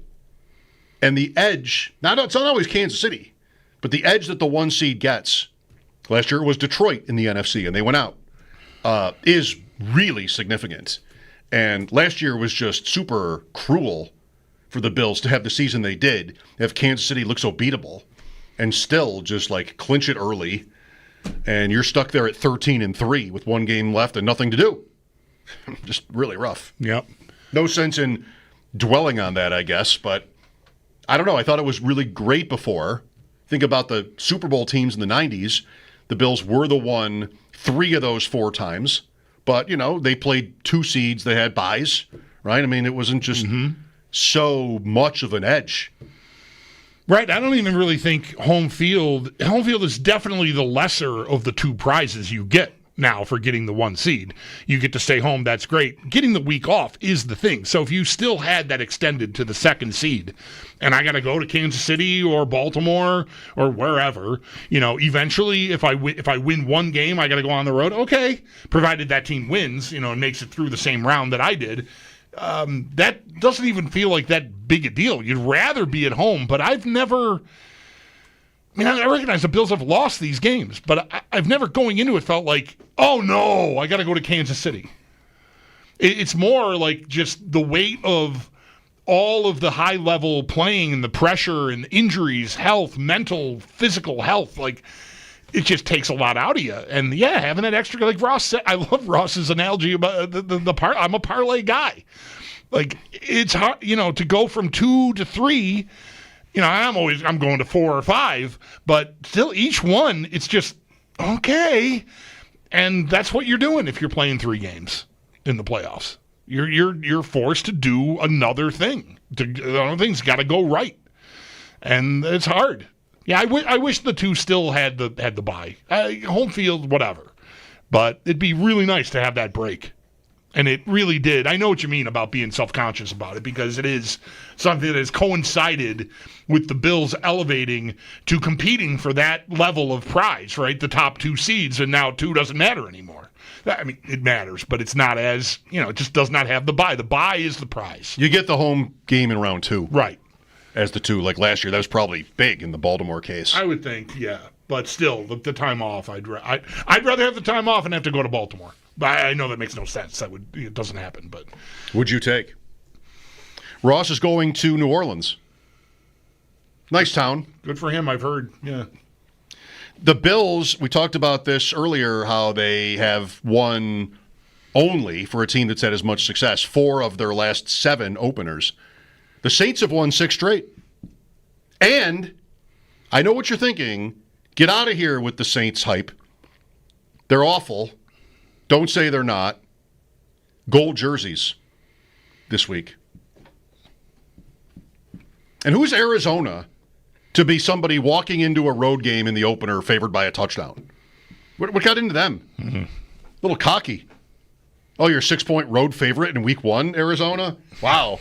Sure, I remember now you won the last 7 Super Bowls. It makes sense. That's what the market thinks of the Saints. You think you'll pick that game? Gold jerseys. Probably looks pretty good. I like their white jerseys with the gold numbers. I do, too. That's great. That's a great uniform. Yeah. I agree with that. Way better than the gold. Yeah. Would be. Yeah. And the helmets match now, too. They've got a white helmet to go with that, I think. I think it looks fantastic. I don't know how Saints fans feel about it. Great uniform. Yeah. Old gold. Yeah. No, I don't know if I haven't looked at the slate. Sure. Right. Of course not. I haven't really studied the slate yet. No. Honestly, when we started the show and I realized I didn't have that page open, that was the first time I'd looked at the week 1 schedule. Oh. In welcome. Whole. Yeah. Philly's up to 8.5. That could be rough. You want that game to be good to start the season. Yeah, right. It went from 6.5 to 8.5 through the Parsons trade. Yeah. There's a possible blowout sitting there now. I hope not. No, I mean, the script that would be hilarious would be Dallas trading away Micah Parsons and then going and beating the Eagles by 14. Yeah. Like, that would be tremendous. I'm not prepared to bet on that. I'm just saying, like, that would be really great. But at the same time, it would not be any fun you wouldn't enjoy Dallas having that success, given how badly they've handled the whole thing with Parsons. And you do not want to see Jerry Jones standing and hugging his kids and whatever else. I do not want to still stand up. I do not want to be rooting for that. So that's a good point. Now I'm stuck. Yeah. I don't know what I want anymore for that game. Sometimes we've had this draft with Paul during that game. Yeah, on opening night. Yeah, that's right. In this year's case, it's tonight. I'm not ready. I don't know who I'm going to take.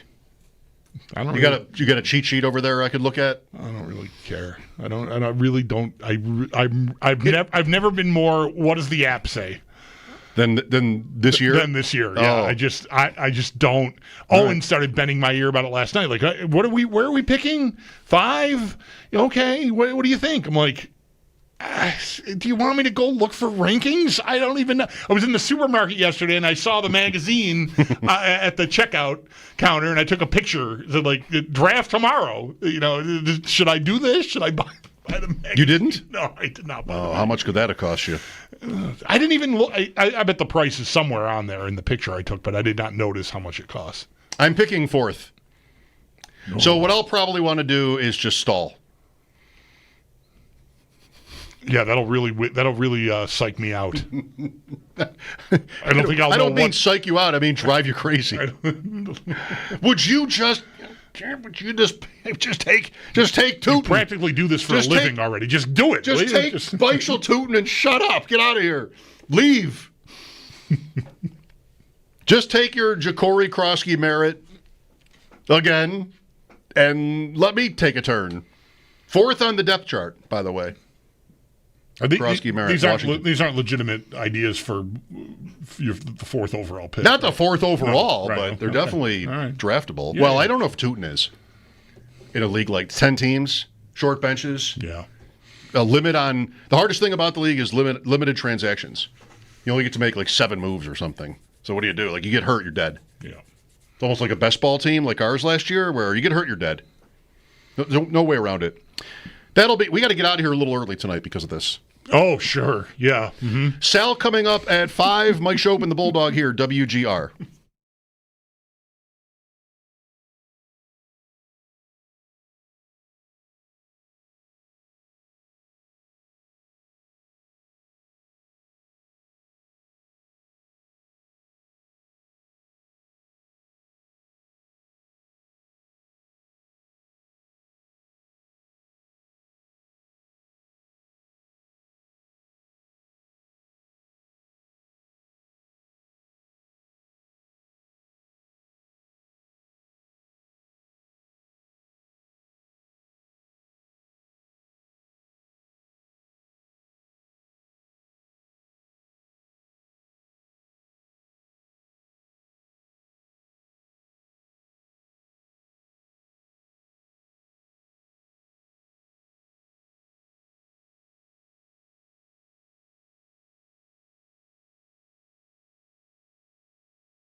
4 pages in this notebook of mine, my trusty notebook, on mock fake schedules. Mock schedules, on fake bill schedules. Whose idea was that? I mean, literally 4 pages are just used up by the Bills schedule. No, this other one I didn't even really get anywhere because I made a mistake right away with having 3 home games together. But they do have that. A lot of teams, I haven't mentioned this with you yet, but the 3-game road trip / homestand, whichever, there's plenty of that on the NFL schedule. Mm-hmm. Anyway, can I blame you for this? I've got 4 pages taken up. It's getting late here for this notebook. Well, I really could use the space. Can you just tear those pages out? I mean, I would never. That's not going to replace the pages. You would never. No reason to. It doesn't erase them, like you said, right? Just right, but they're out of there. Like, if it's annoying you that they're there. It's annoying me. You have no use for them. You're I wouldn't think, ever really going to need to look at a mock bill schedule. No, but there could be something useful on the other side. That. Oh, I see. I didn't know. I'm on the backs now. I thought maybe you were at mock bill schedule. No, but welcome back. Could be Bills and Ravens Sunday night. Mike Schopp and the Bulldog here. Sal Capaccio coming up in about 12 minutes. Got a fun text from Sal over the weekend. Mike Tirico, I guess, or somebody at NBC ranked Week 18 matchups based on their possibility of being flexed. The only thing that was missing there was Sal sending me the previous text, like, sit down first. Right. Before you see what I'm about to, the porn I'm about to send you, schedule porn. So that's coming up. Watched a few college games. Didn't see Notre Dame, Miami. Didn't make it to that one. Enjoyed, like the rest of the world, watching North Carolina implode last night. Auburn took care of my Baylor. Baylor had a chance to go up 10 early. They got stopped on 4th, and then Auburn went 97 yards. Better team won. A couple of touchdowns there for Auburn on the road. Ohio State, Texas, nothing personal. I have the Ohio State visor today. It's not because you're a Texas fan, Zach, but it's because they used to be my team. Like, my mom is from Ohio, and if I have a team in college football, it'd be the Bucs. So I just have the front runner visor. That's right. That's fair. I mean, do I wear it if they lose? Almost definitely not. I guess I don't. But I do like how it feels, this one. Visors, they didn't make my top 2 hats for the hat contest. No visors got the call from me, but this one is a good smart fit. Because they're not hats. I was told they would be allowed. Oh, I see. I didn't know that. Okay. But I didn't pick one. You didn't want to subject them to the humiliation of getting just trampled. Well, would that have happened? I mean, some of these hats are awful. Some of them are awful, but I think visors would have been, people would have voted against visors just on principle. That it's a visor. Really? It's half a hat. Or 2/3 of a hat, I guess. I picked a baseball cap and a toque for mine. I guessed. I didn't know if you, I would have assumed you'd been asked. I didn't have any idea if you were participating or not, because this is sort of coincided with my time away here. But mine. I did right last weekend. I did ask Owen, and he said, "Yeah, he's got 2." And I said, "I bet one's the St. Louis Browns." Yeah, you're right.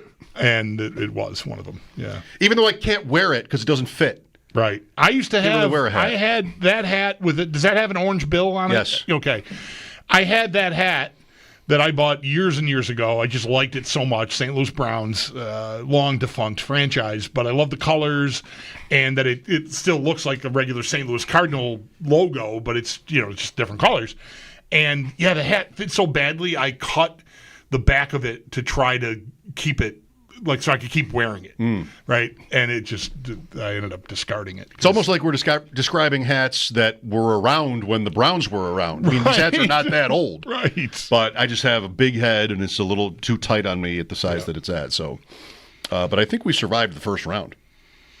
Yeah, I think I'm doing all right. I got a purple and orange Bison's hat, like classic with Buster sliding in that looks nice. Classic, except I don't know where you get purple and orange. It was a Bandits tribute night, I think, or something maybe. Oh, that's how you get purple and orange. I don't know if that. Because the Bisons have probably never been. I think that's what that is, but I'm not positive. I'm trying to remember when I bought the hats, like it said what it was from, but now I don't remember. But maybe Sal will know. That might be right. Sal coming up next. Week 1 is here. NFL opener Thursday night on WGR. Dallas, Philadelphia, of course, Bills and Ravens Sunday night. This is Mike Schopp and the Bulldog, WGR.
We've been living in sin so long, all the feels are gone.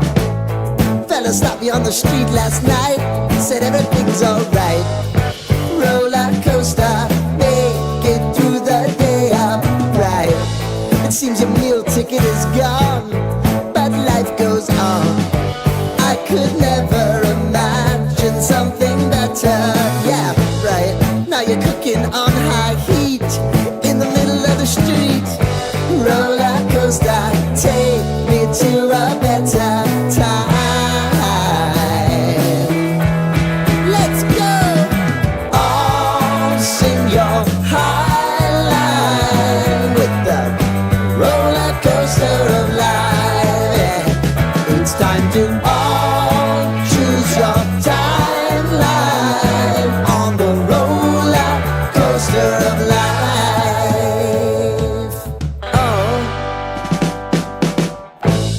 You seem to easily forget how to place your bet. When everyday life gets you down, you gotta steal the crown. Got to own it.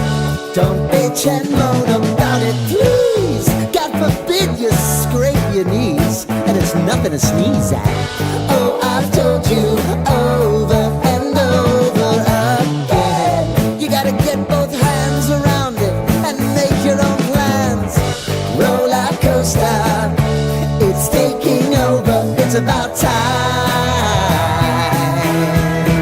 Oh, all sing your high line on the roller coaster of life.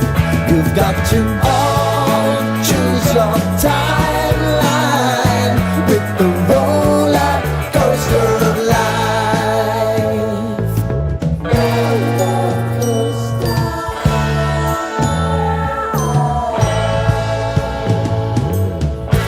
I want to go down the rabbit hole, down the rabbit hole.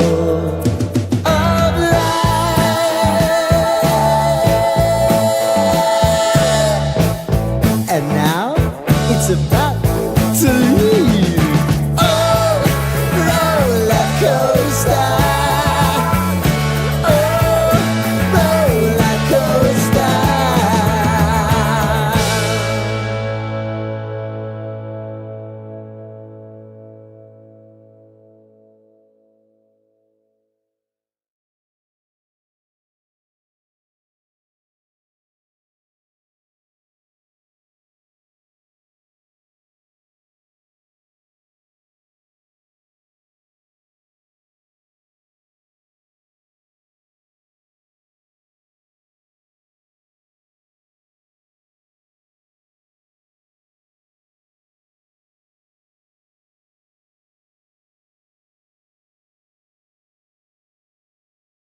It is game week for the Bills, and they will open up their 2025 season Sunday night at home against the Ravens. Ahead, though, of that matchup, the Bills are reportedly bringing in another familiar face, wide receiver Gabe Davis. Davis is expected to go to the practice squad as he recovers from a torn meniscus, and he does join Jordan Phillips and Jordan Poyer as the other former players making their return to the Bills over the last week and a half or so.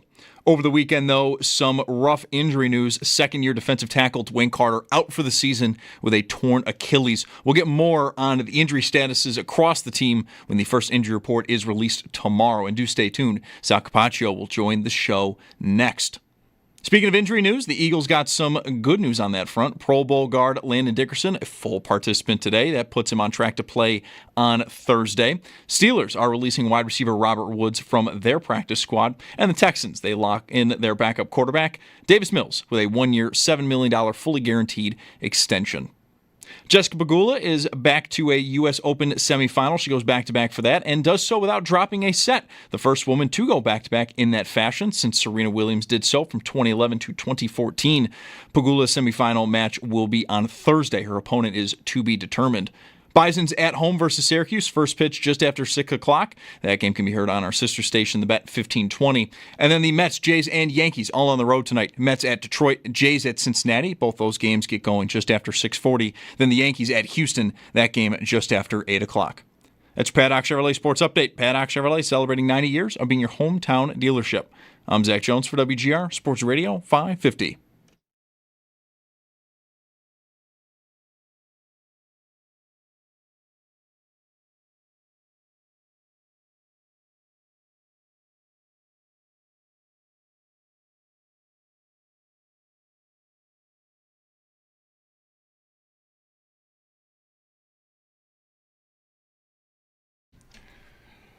I mean, I'd enjoy it, but I don't think on basically the eve of week 1, we need to bog ourselves down with Sal here ranking possible week 18 flex options.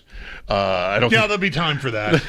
The bye week. The bye week comes to mind as a potential landing spot for such a conversation to be had in earnest. The dinner table at Thanksgiving would be another time where it's still time to have that conversation. But Sal, I did appreciate your thinking of me when it comes to flexing and scheduling and rankings and all of that put together in that case. Did you tell Bulldog about that? And I sent you that? Yes. It's yes. amazing, right? I said, like, oh my God, this is great. The only thing missing was your sending me a text beforehand saying you should sit down. And then I would sit down and be braced for something amazing is about to happen here. Or terrible, I guess, but very exciting. All right, well, there'll be time for that. Week 1, no flexing. Bills and Ravens. And we've got a couple of developments here before as we go through the week getting into the matchup too much more. I mean, there's been some of it for months, of course. But Dwayne Carter, Gabe Davis. So what do the Bills lose here in Carter by his Achilles tear? You lose a depth piece, a player that, it's really interesting. Bulldog asked me maybe a month ago about him. Then he asked Sean McDermott about him because I think it's really a fair question to wonder what his role was going to be this year. Because he's a second-year player who you kind of overdrafted him this year, right? You took T.J. Sanders and Deion Walker, and they've both been, when I say overdrafted, I mean guys you expect to play right away. You're not going to move on from them. And then you went out and signed Larry Ogunjobi. You find out he's suspended. What was his role going to be? And I think right at the end of, training camp when it came down to cuts, there was some wondering, okay, well, you bring Jordan Phillips in. Does that mean, are they like trading Dwayne Carter? I wouldn't expect him. I never thought they'd, release a guy after, 1 year, a third-round pick. But it did seem like he was kind of a little bit behind everybody, right, when it came to the pecking order.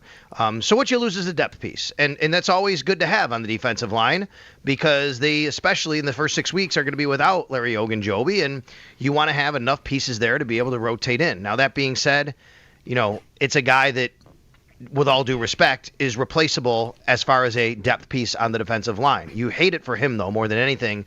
I think long-term, this really hurts more than short-term. This is a guy that, really in his second year of development is going to miss a whole season, and that's obviously just not good. Yeah, I do think it affords them an opportunity to sort of stash him where I think the numbers, Sal, I mean, I said earlier, and I probably said this to you when we talked about it a month ago that you just referenced. The Ogunjobi suspension was maybe the clearest way to the roster for him, because I agree, he's not, unless they were going to do something big with Daquan Jones or something, which obviously did not happen. You've got the guys up top. The new guys are already ahead of Carter, and then Ogunjobi in the mix, but him being out for 6 weeks gave Carter, like, to me, a life preserver for the roster for the short term anyway. Now he's just on IR, and they'll, hopefully he'll be ready to run it back next summer and try to extend his career. But I thought he was in tough to make it without the injury, which I know sounds weird. Yeah, and what's interesting about this whole thing too is when the injury happened, it was reported over the weekend, and I had a couple people reach out and say, like, on social media, ask me, well, they must have, or at least they assumed that the Bills must have known there was something up, and that's why they signed Jordan Phillips. That's not the case. This happened after Jordan Phillips was signed. Right. He was at practice with Jordan Phillips. Like, they were on the field together. So this wasn't something that the Bills knew was happening and therefore signed Jordan Phillips. They brought Jordan Phillips in already. So now you look at that, and then you have Zion Logue, who they like, and Zion Logue played a little bit for them last year. And Zion Logue is 6'6", 313, right? I mean, this is a guy that, he can play. They think this is a guy that they believe can help in their rotation when needed, when called upon. Now, these are both practice squad guys. I get it. But you just wonder how everything would have shaken out, and then with Larry Ogunjobi there, and Dwayne Carter might have been looking at not getting a jersey on game day, right? So now you're going to probably put him on injured reserve, and the question is, do you sign Jordan Phillips to the 53? Do you sign Zion Logue to the 53? Or do you sign another guy at another position to the 53, and then you kind of just use those elevations you have in your back pocket for those guys until you get Larry Ogunjobi back, because I think that's also an option. How do then, adding this all up, you think the Bills size up with Baltimore up front? I mean, that's a playoff rematch, of course. Derrick Henry, who had a good but not great game against the Bills in the playoffs. I mean, it's the first regular season game, he popped for like 80 yards on the first play or something. But in the playoff game, I think they'd say held in check. You've got the suspensions here, too, although these are players that were not on the team last year anyway. How do the Bills compare right now, front seven versus last year for you? Well, I think they're better in the front seven on defense because of what I've seen from the rookies, right? I think that that's just a big part of this. These rookies are going to have to play. And I think what I've seen from the rookies, especially Deion Walker, is they're going to be a part of this rotation, and they're going to play, and I think they can help. But look, the Bills, I look back at it last year. Now, granted, Dwayne Carter missed several games because of an injury. At the end of the day, he played 10% of the snaps. That's what he played last year, 10%. The Bills had one guy play over 50% of their snaps up front last year, and that was Craig Rousseau, I believe. Other than that, everybody pretty much plays not even that much. So, when you look at like what they have to rotate in, I think they're better from that standpoint. The question is going to be, can they get that high-end production? Can they get to the quarterback more? And that's not them. That's on the outside. Question is also, can they stop the run a little bit better? Now I think that's where they feel better. I liked, Mike, what I saw, and I said this right after the Giants game. Like, if you go and look at the numbers, the Giants game, the Bears game, the Bucs game, one common thread was the Bills did a really nice job stopping the run. They were very good at stopping the run in preseason. Yes, I understand it's preseason, but I liked what I saw from them. I think that they are more equipped to handle the run. I think they're more equipped to handle teams that are going to try to big boy them, and this was intentional. Something we talked with Sean McDermott and Brandon Beane about. They wanted to get bigger. They wanted to get more physical up front. Part of that is to allow for Terrell Bernard and Matt Milano to do their thing too, because now you're bigger. You can tie up those guys a little bit, but they wanted to get bigger. I think they got bigger. I think they're better up front than they were last year. And when it comes to Derrick Henry, went back and watched that game last year, the playoff game that is. I mean, they were just set on stopping him. You go to those first couple drives, he had nowhere to run. And as soon as he touched the ball, everyone was crashing on him. And then once he has to turn his hips and his feet to go laterally, the Bills just took him down. And that's, to me, what they're looking at this week. With that's what's going to be the focus. Yeah, I'm really curious to see what kind of fruit grows and how quickly it grows with those guys, the two tackles primarily, Sanders and Walker, because I think they needed refreshing up there. And I'm just interested to see like what kind of combinations we see. Like, is it Oliver and Jones and Walker and Sanders, or do they start mixing and matching and find different combos they like, different downs and distances, all that sort of stuff? I'm as I think intrigued as I think you can legally be about 2 new rookie defensive tackles. I am as well, and I would say from what I've seen, Bulldog at training camp and preseason, they will mix and match a lot. And it doesn't even have. They could run 3D linemen. They could kick guys inside, outside. Like I just think they're going to be playing around a lot, and a lot of that is going to be Ryan Nielsen's influence. Ryan Nielsen is a guy that I think the Bills brought in, and Jason Rebrovich, by the way, who's back, obviously a Clarence native. They're 2 new defensive line coaches essentially to join Marcus West, and I think they did that intentionally to get a little bit of a fresh look on things. And if you go back to Jason Rebrovich's history, when he was in Green Bay, he had a title called pass rush specialist, right, which is something that he specifically concentrated on. He's been a D-line coach. He was here under Rex Ryan, by the way. Ryan Nielsen has been a defensive coordinator in this league. He's a guy that understands a lot of what offenses are trying to do, and I just think that's been a big influence in what they're trying to do against teams this year, which is mix things up. And, hey, we already know the Bills already rotate a lot of guys, and I just think that you're going to see a lot of that. I just looked. I know it's preseason, but I did want to look at the numbers. The Bills allowed only 3.47 yards a rush through 3 preseason games, but I just think it goes in line with what my eyes saw as well, which is I thought they were just very good at it. Sal Capaccio on the Wester Hotline. You say you watched this playoff game between the Bills and Ravens recently? I did, yes. And did anything stand out to you as different than what you remembered? Like, I have not done that, but I'm looking at the play-by-play and the stats now, and there's just not a lot happening from the Bills on offense in that game. No. Allen threw for 127 and ran for 20 on 10 attempts and 27 points and a win. Like, the takeaways were so big, especially the 2, to stop the Ravens' drive later on, and the earlier one, the Jackson fumble that Von Miller ran back. Anything about this game sort of occur to you? Anything else about it occur to you in thinking about this opener? I don't think anything new for me, but I think that what kind of reinforced me, the Ravens just they played well, and they did what they wanted to do a lot on offense, especially in the second half, but they just did not convert opportunity. They had a lot of missed opportunities, whereas I think the Bills took advantage of timely plays and opportunities. The fumbles, right? I mean, the punch-out fumble. The punch-out fumble is the one a lot of people remember, but what about the play that Lamar fumbled and Von Miller almost ran back a touchdown? Do you guys remember that one? Yes, right? Yes. Like what happened on that, if you don't recall, it was a bad snap.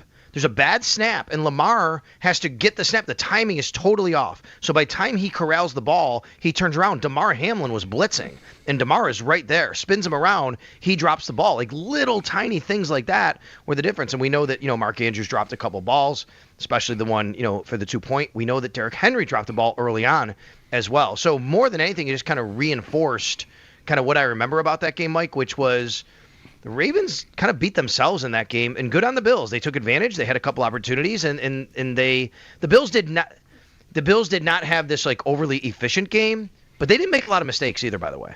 Yeah, that was easily the difference, simply put, between the two teams. The Ravens outgained the Bills by 143. But 3 turnovers will get you beat almost always. Sal, recognizing that we don't have an injury report yet, that comes, tomorrow morning when McDermott talks and they sort of just ramp into season mode here, or is that later in the afternoon when it comes out? Well, it depends. He'll give us a participation report tomorrow. Okay. Like he'll say, here's who's limited and here's who's full.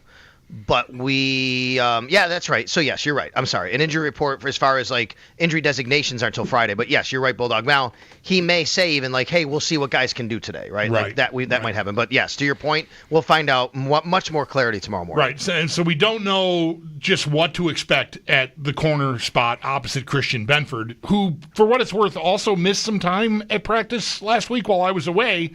But I don't sense that there's any real alarm there. You can correct me if you need to.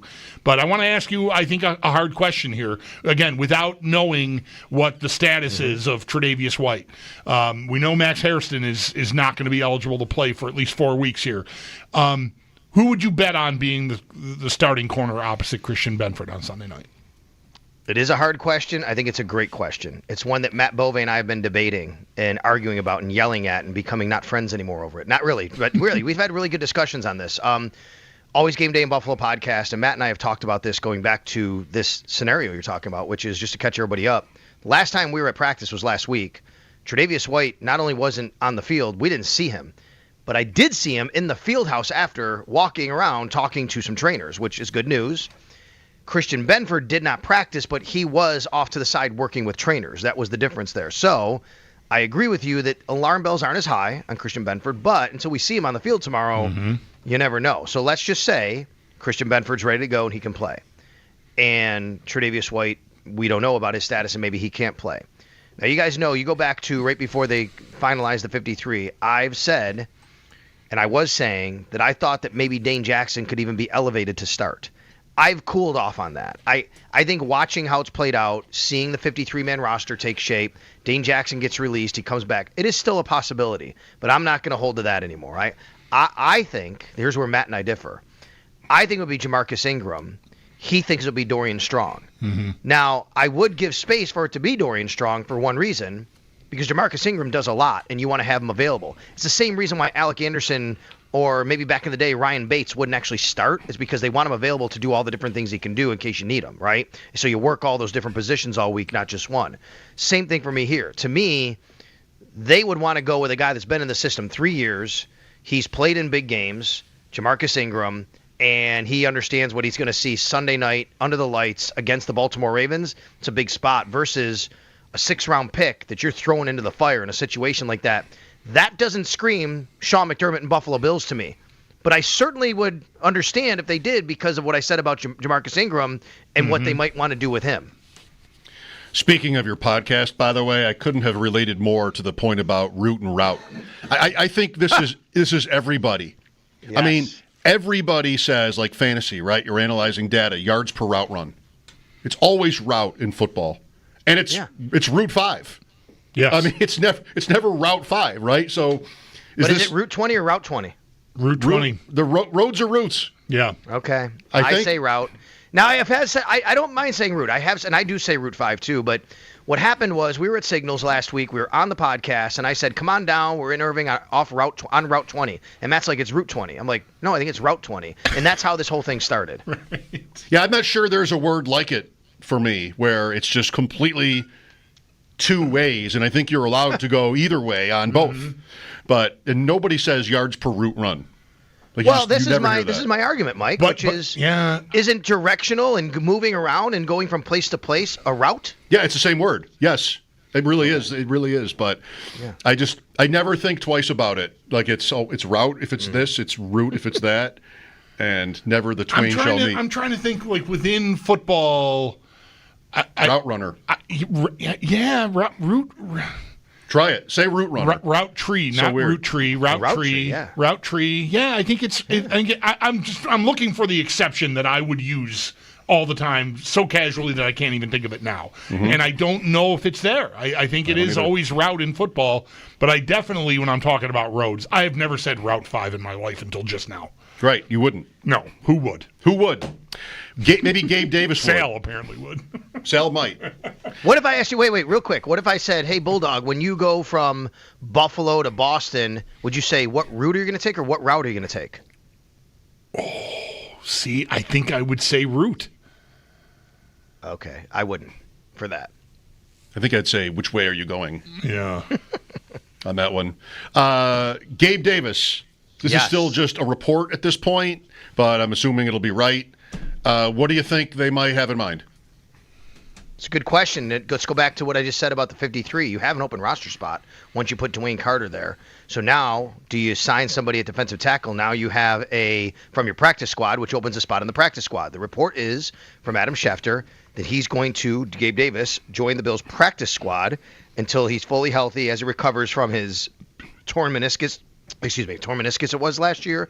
And I think that, you don't come to Buffalo if you're Gabe Davis to stay on the practice squad. To me, that's got to sound like at some point he's going to be on the active roster. So I don't know exactly what the plan would be there for him. I mean, Tyrell Shavers is your 6th guy. But I don't see Gabe Davis running down as a gunner on, special teams, right? Which is part of the reason why Tyrell Shavers would have made the team, that he can do things like that. So, it's a guy that you just add to the mix, and there's no rule that says you can't have 7 wide receivers on the team, obviously. So, I don't know. It's a really good question. We'll see exactly where it goes. You guys know I talked about it a couple weeks ago when it started percolating that, I know Gabe loves Buffalo, and he's always kind of wanted to be here, and yes, the business side took him elsewhere. From my understanding, he definitely had a lot of interest from other places. Didn't mean he had contract offers, but it was always Buffalo that he was interested in. And it looks like that's where he's going to come back to. I think I've asked you this before when there was the report of him visiting. Maybe I asked you, like, is he, and you just alluded to it, because I'm wondering if Matt Hollins really took his spot and then some, right? Because of the special team stuff he did. Do you think Davis, is that something they could, is that his way in? Like, could he outplay Shavers in that respect, or is that not even on the table for him to be a gunner on punt coverage? I can't imagine it, Bulldog. It's not something I really remember him doing a lot of. I also think, by the way, Hollins took his number, right? 13? Right. And then that's freed up. Shavers, by the way, changed from 80 to 14, which is another discussion all in itself, because 80 it was a great number for a receiver, and now he was having it, and now he goes to 14, basically. Another escape for the 14 jersey buyers from Watkins and Diggs eras. Yes, there you go. Hashtag make 80 great again, by the way. Anyway, so I would say that's not something I would envision for him, partly also because with that injury like that he's coming off of, I just don't know if that would fit for how they would want to use him, Bulldog. But certainly if he does, and 7 wide receivers, and if you're talking about moving on from Shavers, then I don't know. Here's what I would say. If he winds up at a month or two from now, if suddenly we read Gabe Davis is on the 53 and Tyrell Shavers is no longer on the 53, I don't think that's a one-for-one same role. Right. I think then somebody else is the gunner somewhere on the roster. Yeah, and I wonder who that, maybe there's somebody on the practice squad that they can patchwork that together.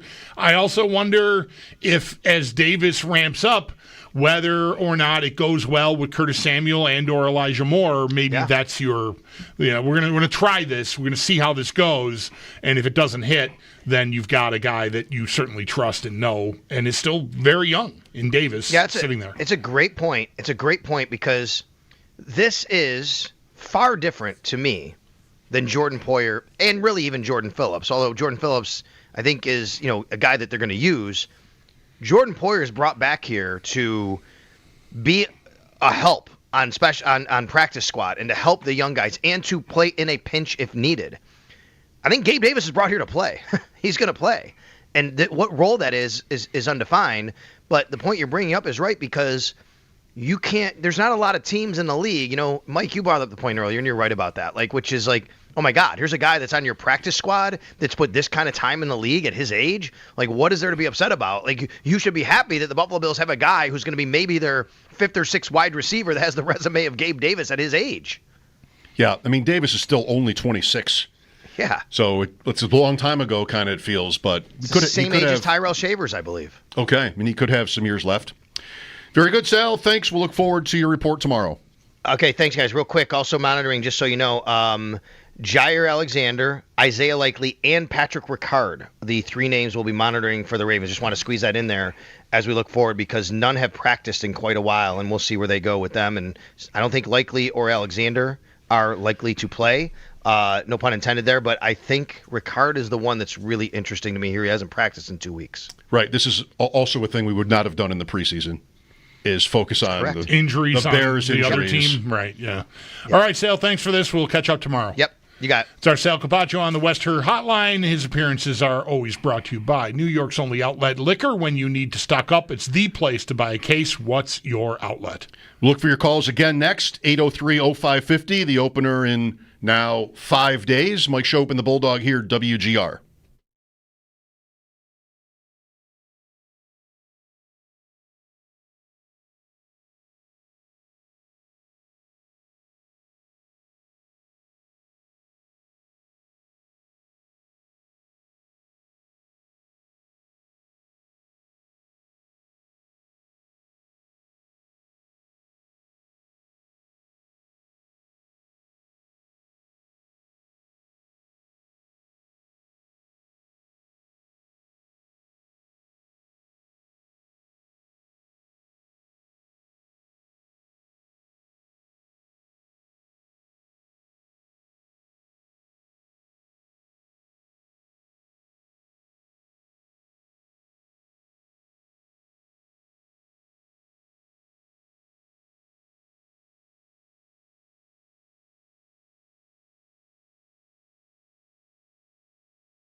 I'm on the backs now. I thought maybe you were. I apologize. I didn't understand the gravity of the situation. I thought I'm not sure you still do. I thought you had 2 pages with 4 schedules, front, back, front, back. No. Tear those out; they're gone. What I do is go all the way to the back using the fronts, and then come all the way back the other way using the backs, like a normal person would do. This is the most insane assertion you've ever made on the show. What are you talking about? Ever. You would use the back of a page? Front, back, like you're reading a book. Yeah, like a normal person. Really? Yeah, front, back, front, back, front, back. That's how you turn pages. What are you doing? Front, all the way. Wow. I don't really know what to say. Well, it's going to come out the same. Sure. Oh, look, here's a schedule. Hey.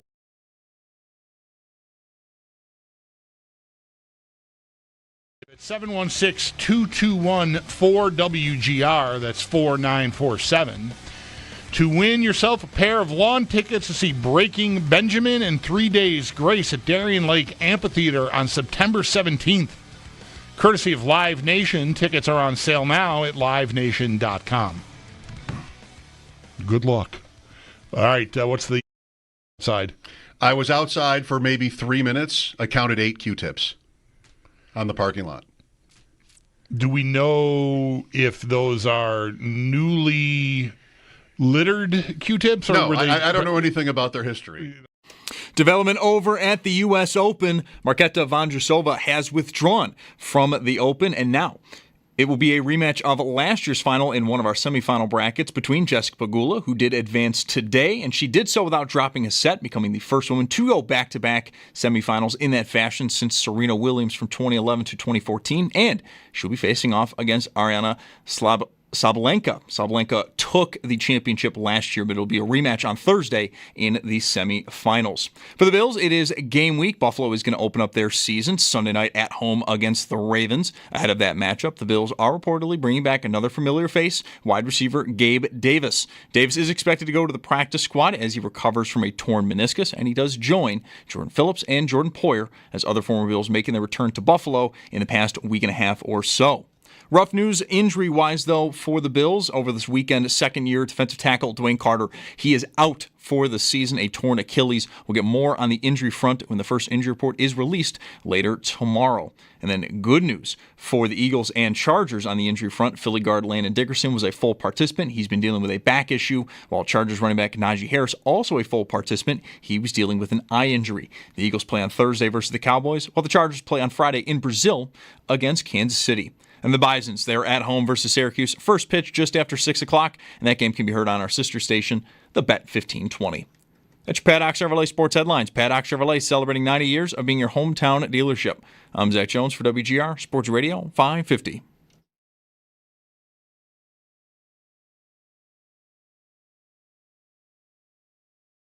That's when it hit my heart, was when I saw the reaction when we made the playoffs. We were in the locker room in Miami. Some of my family was there. You could hear the reaction above us in the concourse when that play unfolded. And then on top of that, getting back home, but even on the way back, you're, hey, look at this video I'm seeing of this bar in wherever, Tonawanda, whatever. And then you're watching people diving in the snow. And that's when it really hit my heart that I was like, we're here for a reason. And it goes well beyond the football field. Sean McDermott entering year 9 as the head coach of the Bills. Wow, what were the odds? What would the odds have been on that when he was hired? 8+ seasons, going strong. 500 to 1. Maybe longer. I mean, that's a long... The average head coach in the NFL is, what's the lifespan? 3.5 years, maybe? 4? It's got to be really small. Guys there's so many guys that are 2 years and done, even a couple one-and-dones lately. So it's rare for a guy to last 5 years. Mayo was one and done. Yep. New England. Yep. Marv's the record, though, right? Like that would have been 86 to 97, 12 years. Or 11 plus. It wasn't the full season in 86. Right. Same thing would have applied then. Although Kelly is here. Yeah. And Allen is not. Right. The Bills still have to answer the biggest question of all when, as McDermott takes flight, is the quarterback. And they nailed it. And everybody got more time back then, too. Yeah. Just everything, quarterback, development, all of it. Yeah, I remember it being somewhat jarring that, E.J. Manuel was done after 14 starts, basically. He played 10 that first year, got 4 games into year 2, and they're like, nope.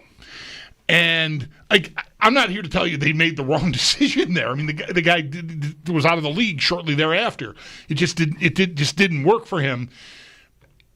But it felt quick at the time to me. I'm old enough to remember a guy getting, there's the old axiom about Parcells. There's different amounts of time, right? How many starts? 30 starts or something or whatever. I mean, holy cow, that was even half of that. And E.J. Manuel just, nope, you ain't got it. And it's just become much more. Teams are way more disposable about that. Even quarterbacks. The change, I think, that has had the biggest impact on that is the money. The money that top 10 draft pick quarterbacks were guaranteed at signing prior to this latest CBA. Like the Stafford, Sam Bradford era. You're just stuck. I got to make this work because I'm $60 million in the red here if I don't. And instead, it's just, it's there's a penalty, but it's not anywhere near as severe, and so it just doesn't cost you as much. Trubisky is interesting for that point because he had been with the Bears to the playoffs twice. The second time might have been after they decided no on the fifth-year extension, the game in New Orleans, the Nickelodeon game. But he'd been twice. The first game is against the Eagles, and it's back and forth. It's, a missed field goal or else they beat the Eagles in the playoffs. And a guy with that much team success, probably you just keep going. Yeah. And the Bears did not with him. Second overall pick, what it looks like to dump it after 2 playoff teams. That's a good point. Talking to Ross earlier, Ross Tucker, a couple of interesting things. He brought up the AFC North. The Browns have been to the playoffs more recently than the Bengals have. That's incredible. The Browns were in 2 years ago. Amari Cooper, Flacco, who's back there. He's backo. And Cincinnati got to go back to the year before when they win here and then lose in Kansas City close the next week. They've missed the last 2 years. About 500 records, but they've missed the last 2. Cincinnati. Also, he echoed something that I've heard other people mention about Travis Kelce. We'll see. We'll just see. The kind of shape he's in? That he's just been killing it this offseason to basically reestablish himself. I mean, if that's right, Bulldog, get him tonight if that happens. Because he's cheap. We have a draft tonight. He really does. Bulldog really does have a draft tonight. I do have a draft tonight. I'm dreading it, but I'm committed. So I'll be there. Committed is a great way to put it. I mean, I could auto draft. Or just send my kid. We're co-owners, even though. Listen to this. But I'll show up. It's really like, how many things do we do as a station? One. There's a cookout coming up this week. Oh, right, Thursday. That's the whole operation here. But I was making a distinction. Just like about the station. Yeah. We don't do anything. So here's something that we do, sort of like. Yeah, that's right. On the side. It is nice to see everyone, even though. There's only 4 of us that work here, I think, still. But, whatever. It's fine. It's more than that. I know it probably is. I'm just being a jerk. Yeah, you are. Mike, I could be going to a concert tonight. Mm-hmm. Okay. And I'd be sitting here at 5:40 going, I don't really feel like going. Once I go, it'll be fine. I'll be my charming, witty self. Oh, yes. With all of my coworkers. And I will enjoy it, but getting me out the door or in the door, to something, is it takes some doing. It's a challenge. I guess. I mean, you're saying it. Even things I love to do, in the hours leading up to having to go do them, I do not want to do them. And I do not feel like I want to classify fantasy draft as one of those things. Okay. So it's even fair. It's even a tier below. Anyway. What do you want to do about this? I just keep fighting through it. I make plans, and then I have to follow through on them, and then I'm satisfied when I do that. Mm-hmm. But you don't look forward to anything. I do until the day of it, when I realize I don't get to just go home. That's when I think, oh. But I'm always, hey, you want to? Yeah. Wednesday night, Thursday, Friday, yeah. And then, oh no! Why did I do this? I got a thing again. I just had a thing the other day. I got another thing.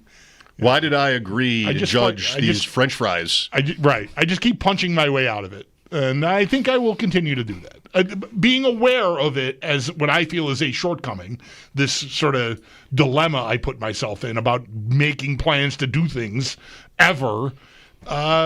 It's not where I want to be. But I'm just being honest. For right now, it's a fight. A peek inside. Yes, my process. Behind the curtain. Little personal there. I really didn't need any of it. But no, that's what makes it great. It's just knowing these little details about your feelings. Here's Mike with us. Hello. Hey, how you guys doing? Great. How are you? Good. I just wanted to touch on maybe, I don't know if you guys talked about it, the potential of maybe Jabril Peppers in the room. I mean, it seems like a no-brainer. We're so short at safety, and maybe the guy's a little bit of a head case, but man, he always makes plays, and he's been in awful organizations. And I'm thinking, put him in a good organization with good coaching, and maybe you might have something. I mean, the guy's a ball hog, and the guy is going to make plays for us.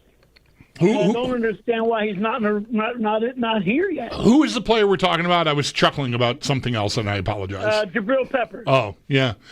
Yeah, look, I don't know. It's late to add someone, but I would understand it. I mean, with all the Poyer, Jordan Phillips, Gabe Davis, like, do you want to get somebody that might actually play? That didn't play for the Bills already? Right, that might be an upgrade. I mean, I think it's a fair question to ask. You know, there have been Justin Simmons is still sitting out there. That to me is a player way more accomplished. I don't know where he's at health-wise, career-wise versus Jabril Peppers at this moment, but he's a more decorated player than Peppers even. And the Bills have not outwardly show they've never been attached to any of these players. They're kicking tires or sniffing around any of these guys that we've heard anyway. I mean, it's possible they did all that. I would assume that they decided not to pursue these guys for whatever reasons that they did, or maybe they did and the player didn't want to come here, which would surprise me. But you never know. I think maybe if there's anything to add to that the difference between $2 million and $5 or something like that might be significant to them. I mean, so Micah Parsons gets traded to Green Bay, and I got 3 calls right away, which were all, why didn't the Bills do that? Well, I mean, one team did, and he might have picked his spot, so there might be fair reasons for it. But it's not like they can just go do that. I mean, the Bills have spent most of their money, and the thing about it, I would politely ask is, how good are the players they've spent it on? You know, like they have spent on a lot of mid guys. I think that's keeping their own. Even this offseason, I would say that about, except for Benford, I would say that about everybody else. So, okay, well, it makes sense. It's what they do, and you don't have, any particular crisis or anything like that. Fine, but you do not qualify for that if you do the other thing. Like you can't just go trade for Micah Parsons, even if it is only 2 firsts. You just can't afford it. And so what is Jabril Peppers worth, or what Simmons or someone else? Right. Like, what is the difference? Even Gabe Davis, maybe. I can only be speculating here, but even that took time and look, we'll have you, but this is the best we can do.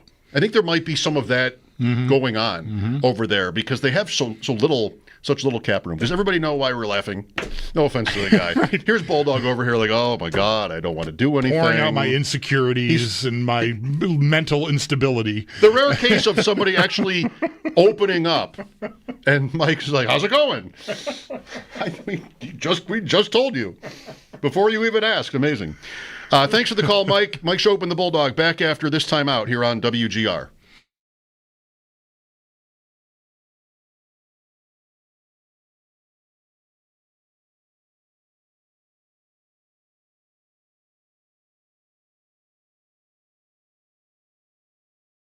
There's no timeline on these Q-tips. I didn't get right up close to the ground and take it. Yeah. I just know there are 8 Q-tips on the ground between our cars. 8. It was super windy yesterday too, by the way. Like these things would blow around. Yet there are 8 right there. How long has this Q-tip scam been going on for? Like just it's got to be one person, right? Those things get wet though.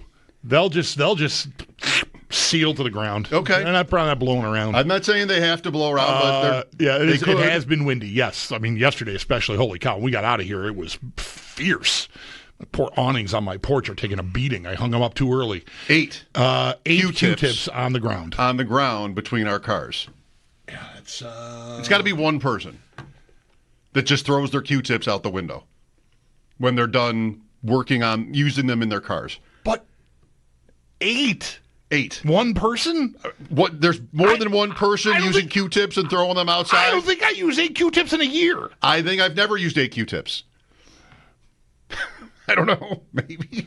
The hell is going on out there? It's got to be one person, doesn't it? That would be my best guess, but and they can't have to. And they can't just keep them in their car to throw out another way.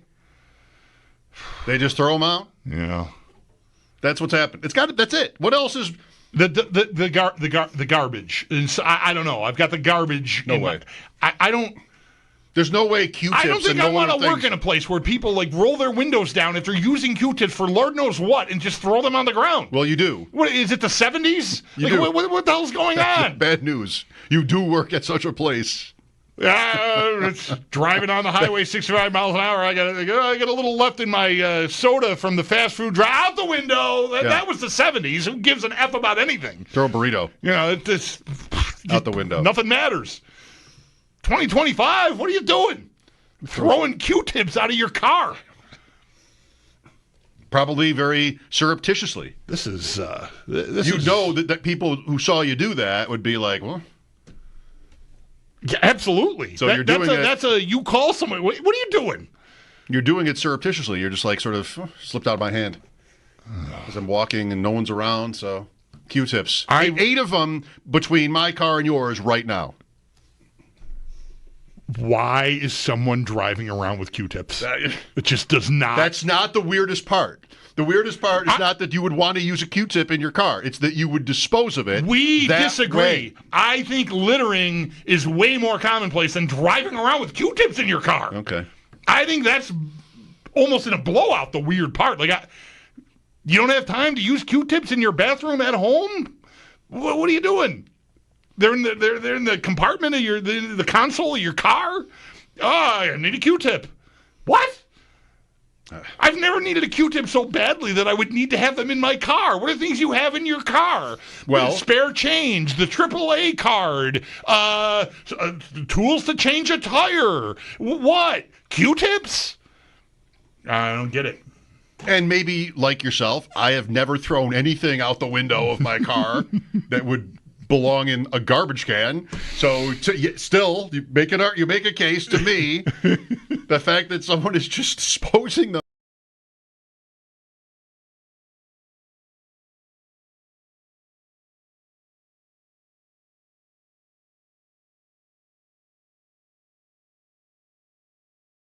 Just go to my, look, this won't be hard. Just search it. Just like, hello, phone, where is Mighty Ducks Game Changers? Like Disney Plus. Great. Look how easy that was. Go to Disney Plus, not there. Only the trailer. Oh, boy. I don't know. Yeah. All the other Mighty Ducks things are there. The show has never sounded older. Yeah, the show has never. I know. The best. Now I'm going to get defensive. Just point out that my daughter is 13. All right. I mean, I can't be that old if I'm not Larry King. Now the show really sounds old. Who's that? Seattle. Has the show ever sounded older? Seattle in the NBA Finals. F-. I like this point. F- to me seems like just, like a cartoon. Right. Not a real. Yeah, F is the lowest. Yeah, it was like Bugs Bunny the teacher. Like, what are we doing here? F-. The show ever sounded older. The Bengals food. See, kids, Bugs Bunny was a cartoon character. I did see the Scouts play in Buffalo. Yeah, I saw a Kansas City Scouts game as the show ever sounded older. Well, I'm going to be mad about this, but I'm not going to sacrifice my jersey number for it. Matthew Golden, that's taking it pretty seriously. So I went through thinking about numbers. I think I like 22 on a wide receiver. Bob Hayes. Yeah, works. Hey, can you think of another one? No. That's why. Picks this week. Joe O, Sammy P, Thursday and Friday, respectively. And with Joe, especially, that means Survivor. You're going to do that again? Yeah, I will. I haven't done it yet. The email showed up while I was away, and I just sort of, all right, I'll get to it. And today came, and I'm like, I'm not ready yet. It's a huge commitment, right? I just enter some information and pick a game. But yeah, I will do it. I want to, Joe's generous with his time with us, so I want to throw in for whatever he's doing. So I know you said earlier, you're coming off a vacation, like you weren't sort of up to speed on week one. We did, just every once in a while to be maybe a little cheeky, I'll bring up week one, and we talked about Survivor a couple of times. And I even made a couple of bets. This has been like July, maybe. Okay. And, it changed again. One game I knew I did not want for Survivor was Giants-Washington. Just don't feel like Washington is made. Yeah, like I don't know that I trust that yet. And I think the Giants could be a little dangerous. They have enough good players. It is Russell Wilson. It seemed like they had a good preseason. Like, does it have to be a disaster? Schedule's really hard. Yeah. But I like their talent on defense a lot. Right? So I think we were around 6.5 or 7. I'm not sure it was ever 7.5, but I'm like, I don't want to do that. And this morning on ADP Chasing, I looked up that game was 5.5. And now it's 6. So it's moved a little bit back the other way. Mm-hmm. But there is some pressure against Washington there on that pick. This has changed too. There were 2 or 3 games, including the Giants game and the Tennessee-Denver game, that were about the same for the highest spread, but the one that has moved into that spot is Dallas-Philadelphia. It's a little bit unsettling to make the first game of the season your Survivor pick. Right. Like, am I going to really be out of this by Friday? The season hasn't even really started yet. Right. People don't want to do that. One game played and I'm out. I think the Parsons trade would have to be why that movement has happened, or a big part of it. And if you wanted to take Philadelphia, that trade makes it harder because it just makes it more obvious. Mm-hmm. You'd wonder if Dallas will just implode now. So you don't want to pick a game where like everybody's doing it. I don't know. I'm going back and forth here on that, but they are the biggest spread now for week one, 8.5. Yeah. And it was like 6.5, 7 there, maybe 7.5 for a while, like all off season. Yeah, it really is. It's a bit of an exercise in how much do you care about trying to guess how the players feel, right? Like everything, the windows, the drapes, everything's open. Last week when Jones is sitting there with his son and they're just talking, right? And he's calling Parsons by the wrong first name, and the whole thing is just, oh my God, he's just making a face going, I cannot even believe this is really happening.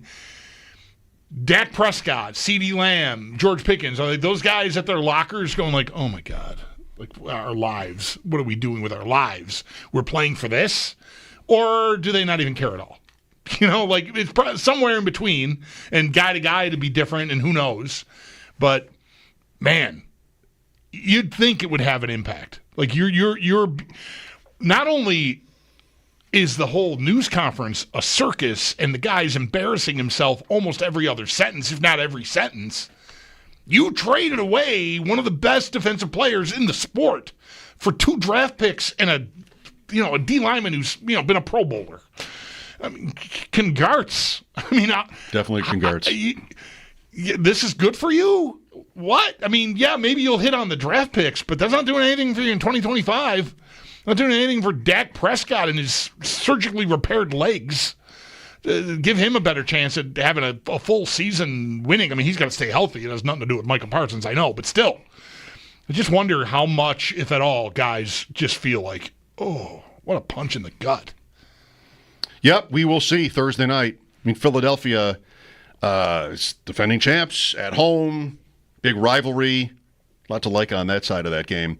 Mike Schopp and the Bulldog here at 803-0550. How do you feel about our game Sunday night? Baltimore in town for the final opener at our stadium, so that it's going to be an amazing night. We'll be right back after the update. This is WGR. About this, but I'm not going to sacrifice my jersey number for it. Matthew Golden, that's taking it pretty seriously. So I went through thinking about numbers. I think I like 22 on a wide receiver. Bob Hayes. Yeah, works. Hey, can you think of another one? No. That's why I like it. Has the show ever sounded older? To me, 22 doesn't strike me. Well, I mean, certainly Bob Hayes. It does not strike me as a slow number. It's one of the. He was like an Olympic 100-yard dash champion. That right? was his brand. Has the show ever sounded older?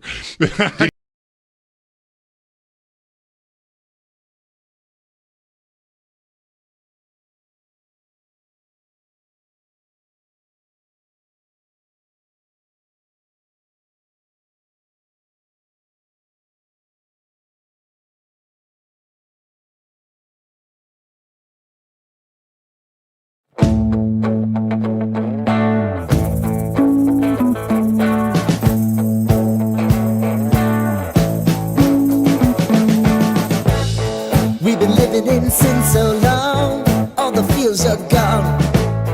Fella stopped me on the street last night, said everything's alright. Roller coaster, make it through the day, alright. It seems your meal ticket is gone, but life goes on. I could never imagine something better. Yeah, right. Now you're cooking on high heat in the middle of the street. Roller coaster, take me to a better time. Let's go! All sing your high line with the roller coaster of life. Yeah. It's time to all choose your timeline on the roller coaster of life.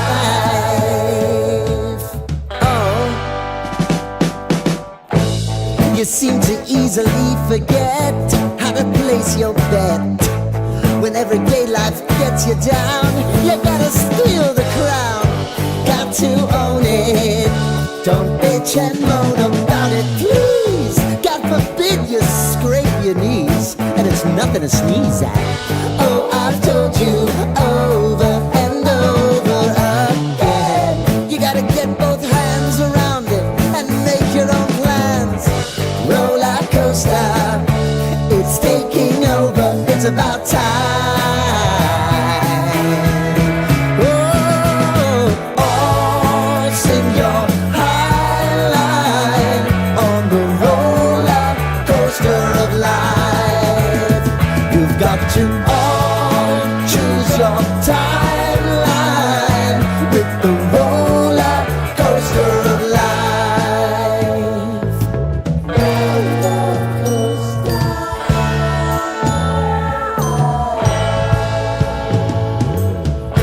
I want to go down the rabbit hole, down the rabbit hole.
It is Bills game week as the Buffalo Bills will get their 2025 campaign underway this Sunday night at home against the Ravens. Ahead of the matchup, the Bills are reportedly bringing back another familiar face in wide receiver Gabe Davis. Davis is expected to go to the practice squad as he recovers from a torn meniscus, and he does join Jordan Phillips and Jordan Poyer as former players making their return to Buffalo over the last week and a half or so. Rough news, though, from over the weekend. Second-year defensive tackle Dwayne Carter is out for the season with a torn Achilles. We'll get more on the injury front when the first injury report is released tomorrow afternoon. But speaking of injuries, good news for the Eagles and Chargers. Philly guard Landon Dickerson, a full participant today. He's been dealing with a back issue. And Chargers running back Najee Harris, also a full participant. He's been dealing with an eye injury. The Eagles play on Thursday versus the Cowboys. The Chargers, they play on Friday in Brazil against Kansas City. Jessica Pegula is heading back to a U.S. Open semifinal. She does so without dropping a set. The first woman to go back-to-back in that fashion since Serena Williams did so from 2011 to 2014. Marketa Vanderosa has withdrawn from the U.S. Open, so that will set up now a rematch of last year's final between Pegula and Ariana Sabalenka. Sabalenka did take that match last year. And then Bison's at home versus Syracuse. First pitch just after 6 o'clock. That game can be heard on our sister station, the Bet 1520. While the Mets, Jays, and Yankees all on the road tonight. Mets at Detroit and Jays at Cincinnati just after 6:40. Then the Yankees are at Houston just after 8 o'clock. That's your Paddock Chevrolet Sports Update. Paddock Chevrolet celebrating 90 years of being your hometown dealership. I'm Zach Jones for WGR Sports Radio 550.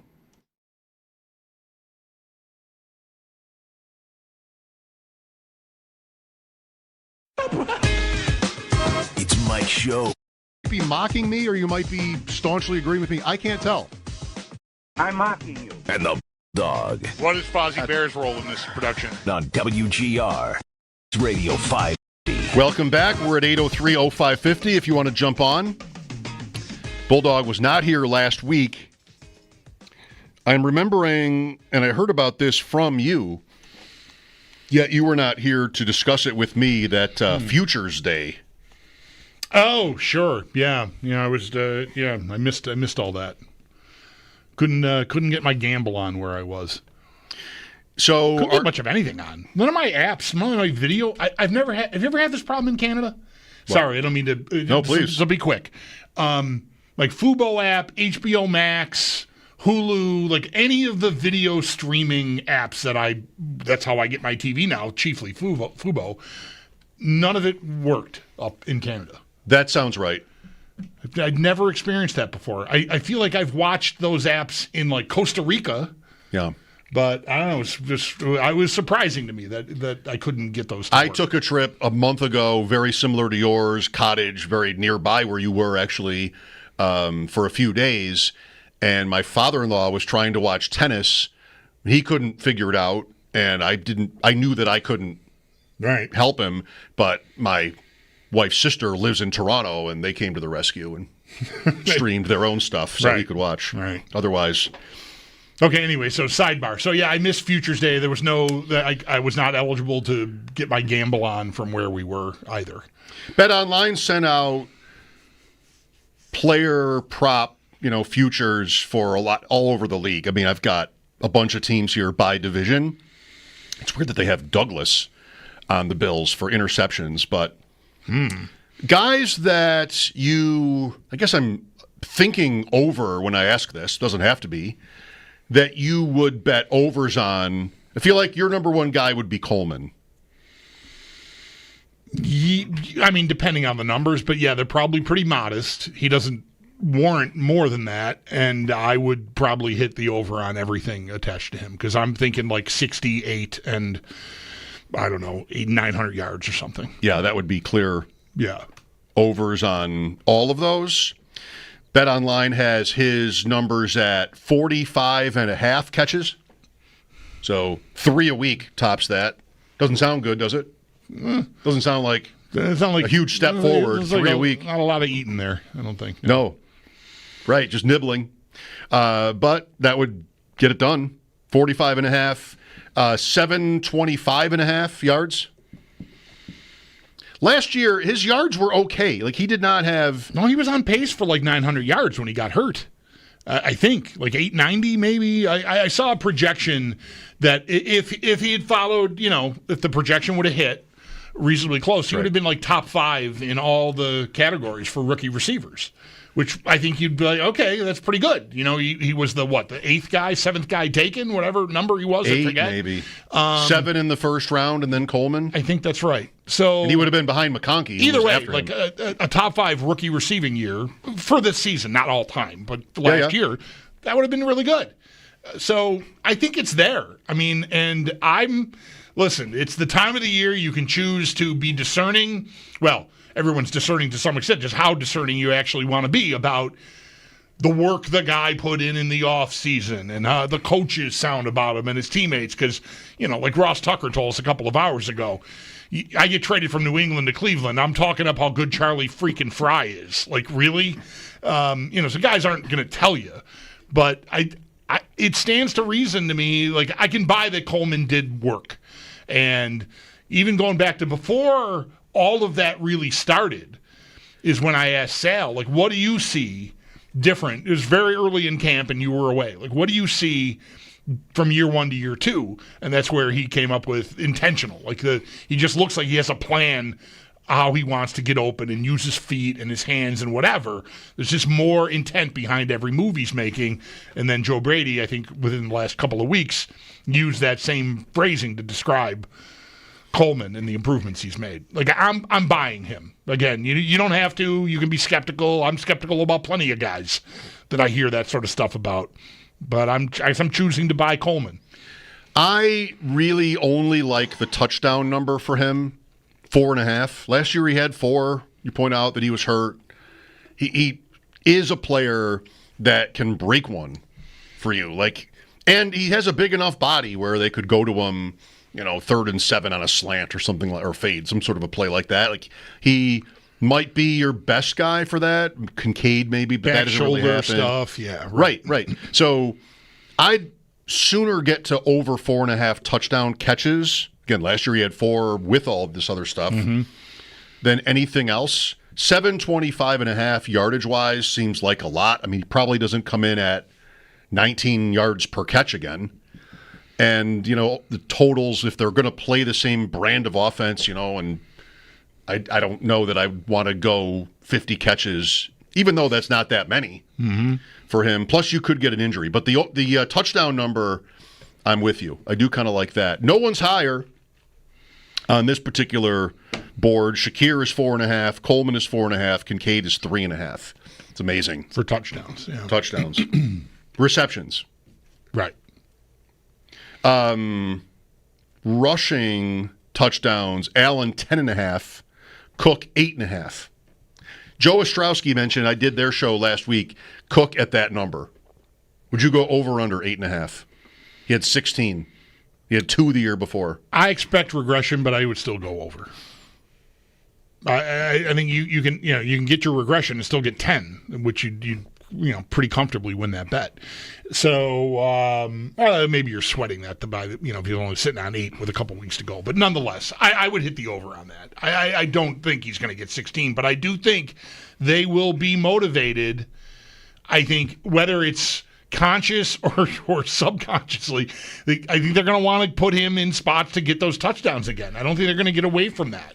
It's really the opposite of what I thought could have happened if they didn't get a contract done, which would be, well, let's just get Ray Davis some run here. He's probably going to be our guy, the first in line to replace Cook if he leaves. But obviously they got the contract done. And while I don't think it would be in their best interest, and nor do I predict that they will use him more because of the contract, I think they will want to keep using him like they did last year in those goal line opportunities. So I think he'll get plenty of those. And to me, I'd be pretty comfortable going over 8.5 myself. Cook, we're on Cook. Cook at Offensive Player of the Year is 60-1. What would it have to be? The same kind of touchdown numbers with twice the yards. Maybe. I mean, that's what Barkley was last year, right? Yeah. I mean. Yeah, it's just that is not attainable. Not if he's playing 44%. No. Coleman is 200 to 1, by the way, for that award, since we were talking about him. Offensive Player of the Year. Same as Kincaid and Shakir. I made an Offensive Player of the Year bet. I haven't seen you since this. Oh, yeah. In Indiana, I was a couple weekends ago in Indiana, and you could bet awards. Now, you should have seen my face when I realized this. You should have seen. I mean, you could hear me all the way across the barn. Went, oh! Something like that. And I bet 2 awards. The second of which I thought of when I was driving just before leaving the state. Like, I wanted to do one more thing. And pulled over and on a highway. Not great, but that's what happened. That was a Prescott MVP bet, which I think is already dead. I think the Parsons trade maybe killed the Prescott. I mean, he's already 30 to 1. But if Dallas had a good season, which they've had several with Prescott, like 12-win seasons, if they found their way to another one, might be helpful to have the best defensive player in the league. Probably, but it's a little like Allen last year. If you're perceived as disadvantaged, but still put up, maybe you don't have the most passing yards or the most passing touchdowns, or the most of anything, but it's all really, really great across the board, and somehow your team wins 12 games. That's what you need. Then there's your pathway to Dak Prescott winning the MVP. Like, I liked him as an idea, and the Parsons thing hurts the chances of the team having that year, but somehow if they still have something like that, then it enhances his candidacy, I think. Yeah, that's right. Because they have to win. Yeah, right. And if you think and you might be right to think Parsons changes them from potentially if they hit their ceiling it's 12 and now it's 10 or 9 because of Parsons, then you're not winning the MVP with that year. You're going to need to be, you're going to need to win the division and win 12 games. We talked about this so much last year with Diggs gone. Right. And the MVP stuff with Allen. And it had to be said every time. It can happen. There's a path if you win. And they did. It happened exactly the way it would have, except for the fact that his numbers really weren't that great. He cut back on turnovers. He made the highlight plays, the rushing stuff. Like, he did all that, and the team won. So he had a better season than Mahomes with one quarterback whose team finished above the Bills, maybe the only one. I mean, in the league, I don't know. Detroit might have had a better record. Still, like, it happened with the team's success, with the reality that he hadn't won it yet and had been close twice. Like, so there was sort of that maybe bias in it. But it happened despite not like his best numbers at all, and Jackson having better ones. And they just didn't want to give him another one. Yeah, fatigue there. He's won it twice, and et cetera. Yeah, it played out. A lot of the things that we talked about around the award and how it could go, I think, came to pass. Mm-hmm. They didn't want to give Jackson a third already. And that's how I perceive it. I'm not trying to take a victory lap on like how right we were, but I think a lot of that stuff played out like we thought it might. So what's the other futures thing you did besides Prescott? Kittle at 150 to 1 to win Offensive Player of the Year. Okay. George Kittle. Heard of him? Yeah. I'm familiar. That's a long shot. That sounds like it. Yeah. 150 to 1. Yeah. 10 to win 1,500. Or 20 to win three large. Go for it. I did. That money just does not feel like real money when it's in that account. It's just sort of right. That's bad, people. Don't be like me in that respect. But one of the things we talked about last year, and this was more about Saquon Barkley and the MVP as the season was playing out. He was having this historic season. Would voters want credit for not, because they don't have to, picking a quarterback? Wouldn't if you were a voter for the MVP award, you might like to flaunt that you didn't have to pick a quarterback. And here's a guy who had a record season. Mm-hmm. Derrick Henry had almost the same season and didn't. Just Barkley was above him. So, and Barkley didn't come that close to winning the MVP in the end. No. But I thought enough, because you sort of like, this is fans too. How do we want to show that we know football? It's like you talk about the offensive line. You talk about different things that aren't everybody's topic. They're not so obvious. So I've got to vote. I want to, at least take seriously the possibility that a non-quarterback is the MVP. And I think Kittle is perfect for this. Because he is, I did this the other day. I'm sorry. It's like the same time of day as I think I did it on Friday. I'm talking about this, making the same points. But he's somebody that, like, he's your favorite football player's favorite football player. Like, he's somebody that, complete. But the Niners don't, in fantasy, he's a headache because they don't need him to catch 8 passes a game. They don't feed sometimes him. It's 2. Right. They had Deebo Samuel. They had Ayuk. McCaffrey, of course. Well, they don't have Deebo Samuel anymore, and they don't have Ayuk. They might or might not have Juwan Jennings, whatever that is. Who knows if Pearsall's good. McCaffrey seems like that's on time. Like he might be as good as ever. But after him, there could be a target void. And so I like Kittle for somebody that can fill it on a more regular basis. And, this would be another... I wasn't proven right last year on this logic, but another one where I'm a voter. I'm like, what would be would really look good on me is if I voted for the best football player in the league or the best player in the league that's not a quarterback, at least. And he's been that guy for like 3 years, I think, at least offensively. He's always talked about on that sort of exalted status. So those are the 2 bets I made. Yeah. Futures day. Well, they're both going to lose, but they're both. All your bets are going to lose anyway. That's right. Fine. Whatever. I finally, after doing the ads all spring and summer, I dove in on Dinger Tuesday today. I've got the 3. Dinger Tuesday. I threw in. I don't know. It got me. I had some money. Quote money. Yeah, right. I wasn't in there last week because I couldn't do anything. So just like, okay, well, what can I can do that tonight. Oh, sure, yeah. All right, fine, $10.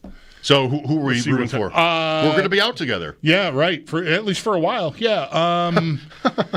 Not staying for the Padres game. Is that what you're saying? Probably You'll not. be out of there before the late games. I'm on early games anyway. Right. Let's see. Nimmo, Betts, and Ellie Dela Cruz. Okay. Cruz has the Blue Jays. Dela Cruz, rather, has the Blue Jays. They're slipping. Yeah. The Mets are Detroit. At Detroit, and the Dodgers are in Pittsburgh. Are they? Yeah. So I have a baseball thing for you. Oh, yeah? Since you brought up baseball. Listen to this. You familiar with the pitcher Robin Roberts? I know the name. Phillies, right? Yep. Almost his entire career. 50s and 60s, or late 40s into the 60s, Roberts. Workhorse. This guy went different times, right? Early 50s, 6 seasons in a row, over 300 innings. Wow. Right? Now 150 is a lot. Right. Half that. Then 297 the next year. So basically he went 7 years in a row at 300 innings. And a couple were like 346, 336. Incredible. I mean, he had, 150 complete games over that span. Something insane. I was listening to a podcast about him. 4,688 and 2/3 innings over 19 years. Okay? 250 innings a year for 19 years. Mm-hmm. How many wild pitches? For reference sake, or is it reference's sake? Nolan Ryan, 5,300 innings. More, 277 wild pitches. I'm going to say that this guy's got like 25. 33. Of course, there's no way to set it up without knowing, like I'm about to tell you something amazing. You're cluing me in that it's going to be a really low number. Right. He had, at 250 to 300 innings a year, he had like one wild pitch a year. 1.5. How can you explain that? Here's one point. He's pitching to contact, right? In the 50s and 60s. Okay. Shallower lineups. We didn't have any shortstops who could hit. Pitchers are batting. It wasn't as hard. Mm-hmm. You didn't have to bear down probably on relative relatively speaking, bear down on everybody. You know, you're trying to pitch to contact. You're trying to get ground balls and pop-ups. So he's probably not throwing 97. Just kind of laying it in there. A little bit. So he didn't have to be as aggressive and sort of like, violent out there, which, could hurt your control. Yeah. Exactly. A.J. Burnett had 25 wild pitches in one season. Sure he did, yeah. This guy had 33 and 19. Thought you'd like that. Did you go look for Burnett just because you remembered him as somebody who was wild? No. So this is, again, from Joe Posnanski's book that I'm listening to, and the chapter on top 100 players. And the chapter on Roberts said all this, including Burnett. Gotcha. He's like, here's a guy who had 25 in 1 year. This guy had 33. Kind of like, this is the most amazing thing about Robin Roberts, right? Which I don't know to be wrong. Right. I love that. All right, we've got a draft tonight, so we're heading out. But we had a great chat with Ross Tucker earlier, and we'll have that next for you here on WGR.